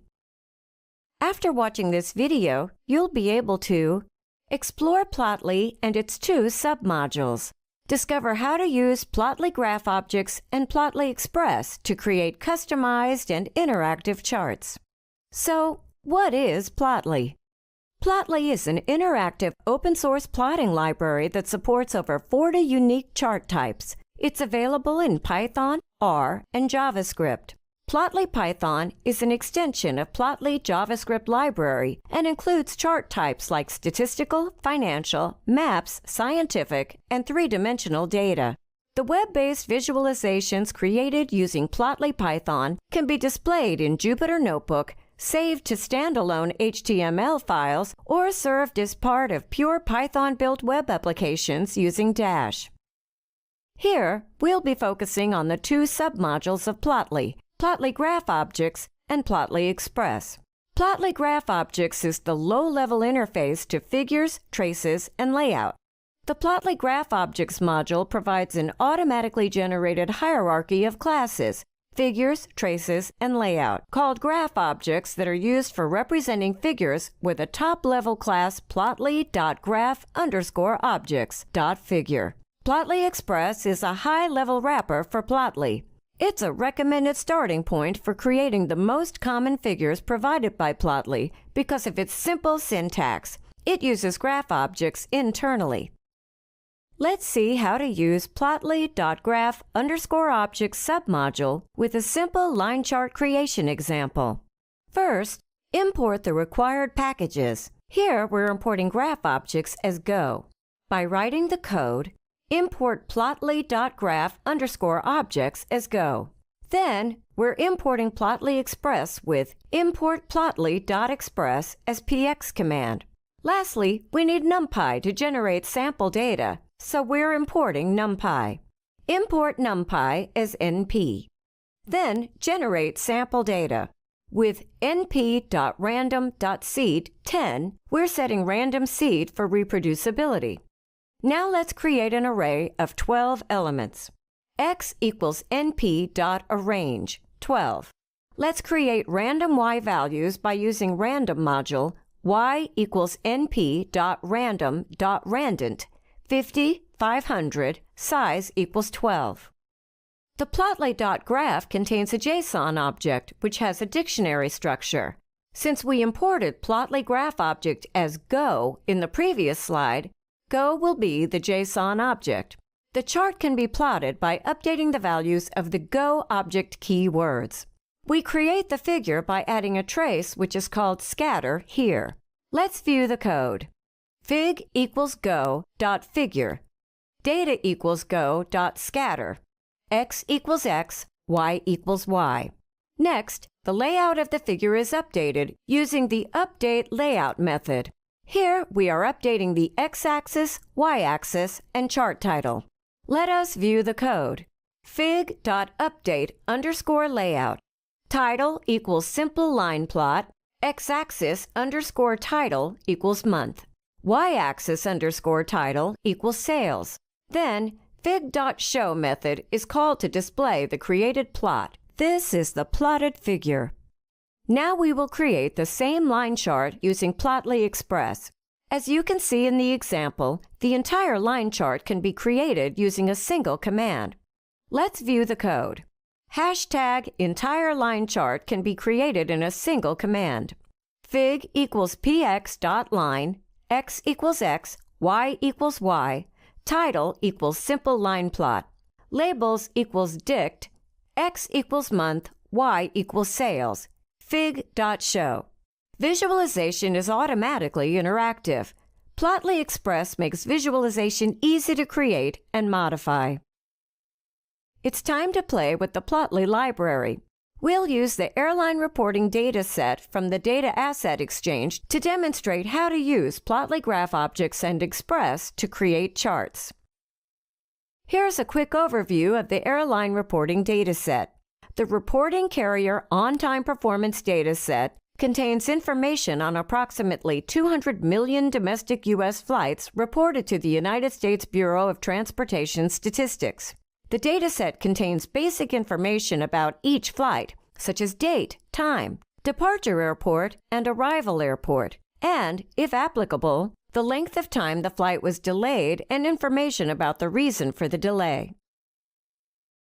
In this video, you learned that Plotly is an interactive, open-source plotting library that supports over 40 unique chart types. Plotly Graph Objects is the low-level interface to figures, traces, and layout.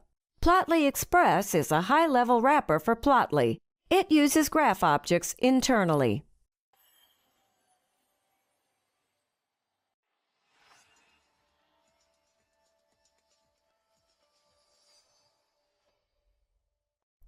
Welcome to Introduction to Dash. After watching this video, you'll be able to explain what Dash is and its uses, describe what Dash HTML components are. Dash is an open-source, user interface Python library for creating reactive, web-based applications. It's both enterprise-ready and a first-class member of Plotly's open-source tools. Dash applications are web servers running Flask and communicating JSON packets over HTTP requests. Dash's front end renders components using React.js. It's easy to build graphical user interfaces using Dash as it abstracts all technologies required to make the applications. Dash is declarative and reactive. It can be rendered in a web browser and deployed to servers. It provides a simple reactive decorator for binding code to UI. They are inherently mobile and cross-platform ready. Let's say you plan to create an application to answer business questions. As a first step, you need to determine the application's layout. Decide which chart to use and where to place it, for example. This is called the layout part of Dash. The second part is to add interactivity to the application. There are two components of Dash. First is the core components. We can import the core components as DCC using this import statement. Next is HTML components. We can import HTML components as HTML using this import statement. Let's see them one by one. The dash_core_ components describe higher-level interactive components generated with JavaScript, HTML, and CSS through the React.js library. Some examples of core components are creating a slider, input area, check items, and date picker. You can explore other components using the reference link at the slide's end. The dash_HTML_components library has a component for every HTML tag. You can compose your layout using Python structures with the dash-HTML-components library. The dash_HTML_components library provides classes for all HTML tags, and the keyword arguments describe the HTML attributes like style, class name, and ID. No knowledge of HTML or CSS is required, but it can help style the dashboards. In this video, you learned that Dash is an open-source user interface Python library for creating reactive, web-based applications. It's easy to build graphical user interfaces using Dash as it abstracts all technologies required to make the applications. There are two components of Dash, core and HTML components. The dash_core_components describe higher-level interactive components generated with JavaScript, HTML, and CSS through the React.js library. The dash_HTML_components library has a component for every HTML tag.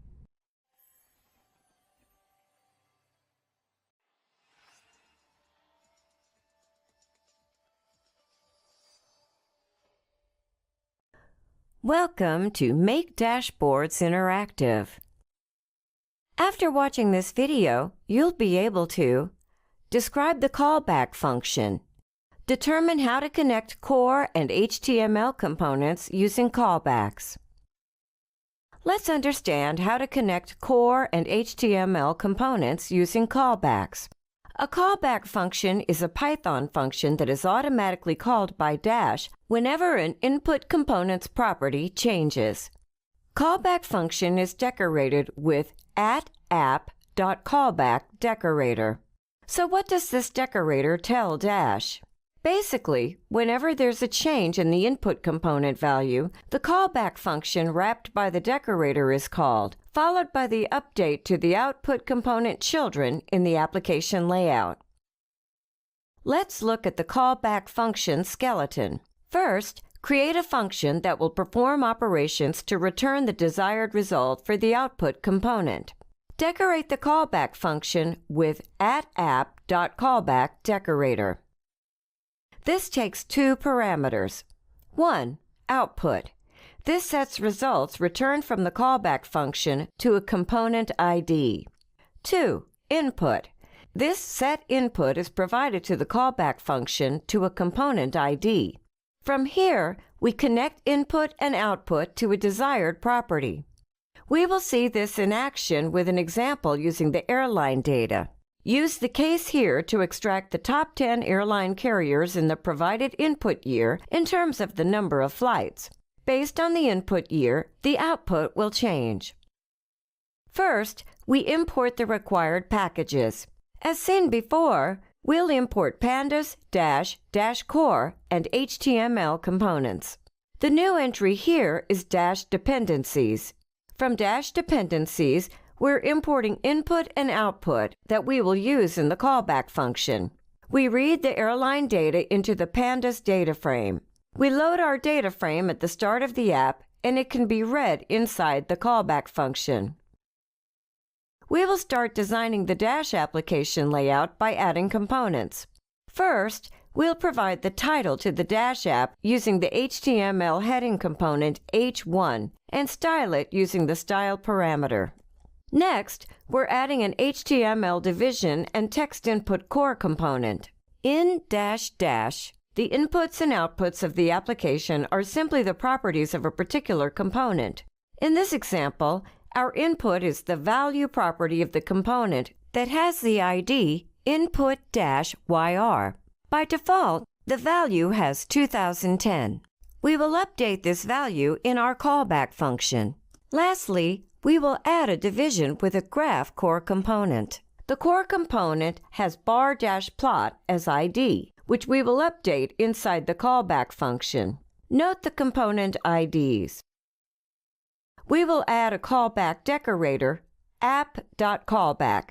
Input to the callback will be the component with ID input-YR and property value.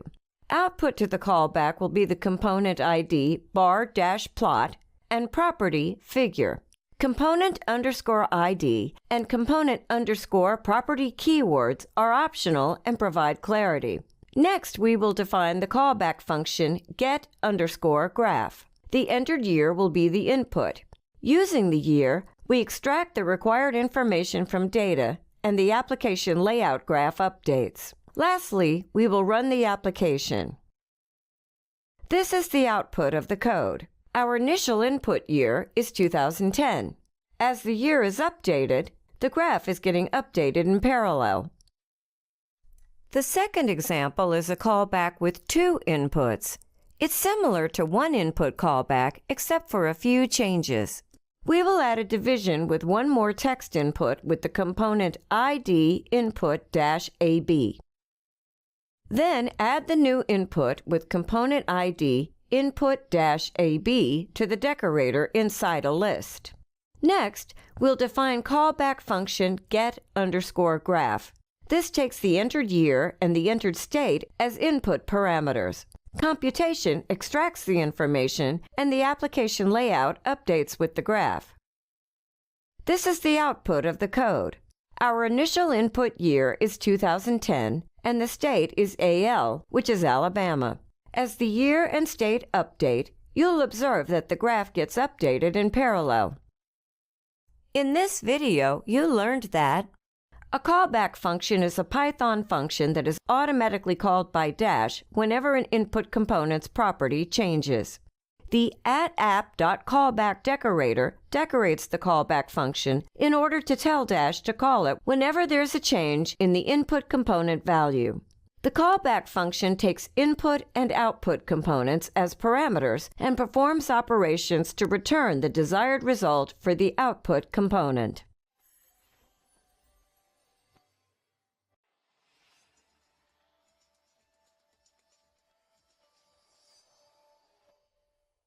Welcome to Walk Through the Flight Delay Time Statistics Dashboard Lab. After watching this video, you'll be able to describe the Skills Network Labs Cloud IDE environment, analyze flight on-time data by creating line graphs with dashboard components, create the layout of the Dash application, list the steps to run and launch the application. We'll be using the Skills Network Labs, SN Labs, Cloud IDE environment for this activity. Skills Network Labs Cloud IDE provides a hands-on environment in your web browser for completing course and project-related labs. It utilizes Theia, an open-source IDE platform that can run on a desktop or the cloud. When you open the lab, the screen will have two sides. On the left side, you'll see the lab's instructions. On the right side is the Integrated Development Environment, IDE, where you'll complete the following: use terminal, write code, and so on. Let's have a closer look at this IDE window. At the top, there is a core menu that comprises of submenus to help you create new files, save, run, and debug a terminal submenu, and so on. On the left side is a project-specific menu where you can find options to launch your application. To open a new terminal, click the terminal in the core menu and then click New Terminal. Here we have completed it. Great! Let's start with the lab. We will work on the airline reporting carrier on time. The performance data set, sourced from the Data Asset Exchange, encompasses details on nearly 200 million domestic U.S. flights reported to the United States Bureau of Transportation Statistics. It includes essential details about each flight, such as the time, date, departure airport, arrival airport, duration of flight delay, and information pertaining to the cause of the delay. You will analyze flight delays in a dashboard. You'll be creating 5-line graphs with dashboard components for monthly average carrier delay, monthly average weather delay, monthly average national air system delay, monthly average security delay, monthly average late aircraft delay by reporting airline for the given year. 1. In the terminal, install all the required packages as mentioned in the instructions. Copy the pip commands. 2. Paste it into the terminal and then press Shift plus Enter to execute them. Do this for all 3 pip commands one by one. It will take a while. Let's now create a new script file to write the code. 1. Click File in the core menu bar and then click New File. 2. A pop-out prompt will appear on the screen. Here, mention the name of this file as indicated in the instructions, flight_delay.py, and click OK. 3. Here it is. The file is ready and open in the IDE. First, we need to import the libraries and pull the dataset into the script file. 1. The instruction side of the screen mentions all the required libraries. Additionally, the code mentioned to fetch the dataset with pandas is airline_data equals pd.read_CSV. 2. Copy and paste them into the script file. 3. As shown here.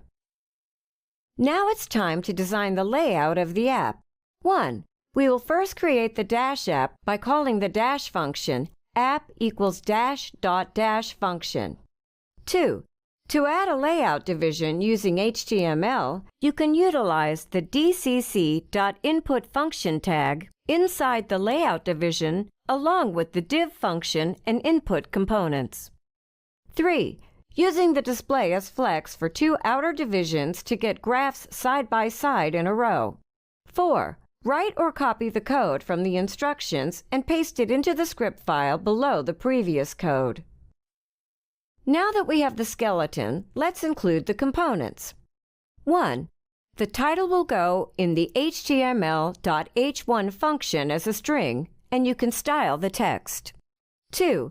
Inside the first HTML division, which we refer to as the dcc.input tag, the input component can be customized with various attributes. For instance, you can assign the ID as input year, set the value as 2010, specify the type as number, and even customize the style attributes such as height and font size. 1. When utilizing the style parameter, you can actively add different graphs to the divisions. We assign display as flex to place 2 plots side by side in a row. Use dcc.graphTag for including the plot and give each plot an ID. For the year input by user, we need to compute the airline data and make charts and plots. 1. Let's call this function compute_info. Pass the dataset and the input year as arguments. The function should return all the average delays for that year. 2. Within this function, we will aggregate the specific delay by grouping the dataset for the month and the reporting airline's features. You can compute all the delays as individual plots, but best practice would be to create a function. As we need our dashboard to update in real time based on the year value input by the user, we will now create a callback function. First, we will create a callback decorator. 1. Update the output component ID parameter with the IDs provided in the dcc.graph function component for all 5 components we created and set the component property as a figure, like this. 2. And then update the input component ID parameter with the ID and set the property as value. 3. Then create a callback function that uses the input provided to perform the computation. 4. Create a graph in this function and return it as an output. 5. Lastly, call the run.server function on the app. 6. Good work. 7. To run this application, use the command python3 flight_delay.py in the terminal. 1. You will get the port number after you run the application. 2. Now you need to launch it. Click the Skills Network toolbox. 3. Then click the Launch application. 4. Enter the port number, in this case 8050, in the application port box. 5. And then click Your application. 6. The output should look like this. In this video, we have walked through the lab where you developed a dashboard with Dash Framework on flight delay time statistics.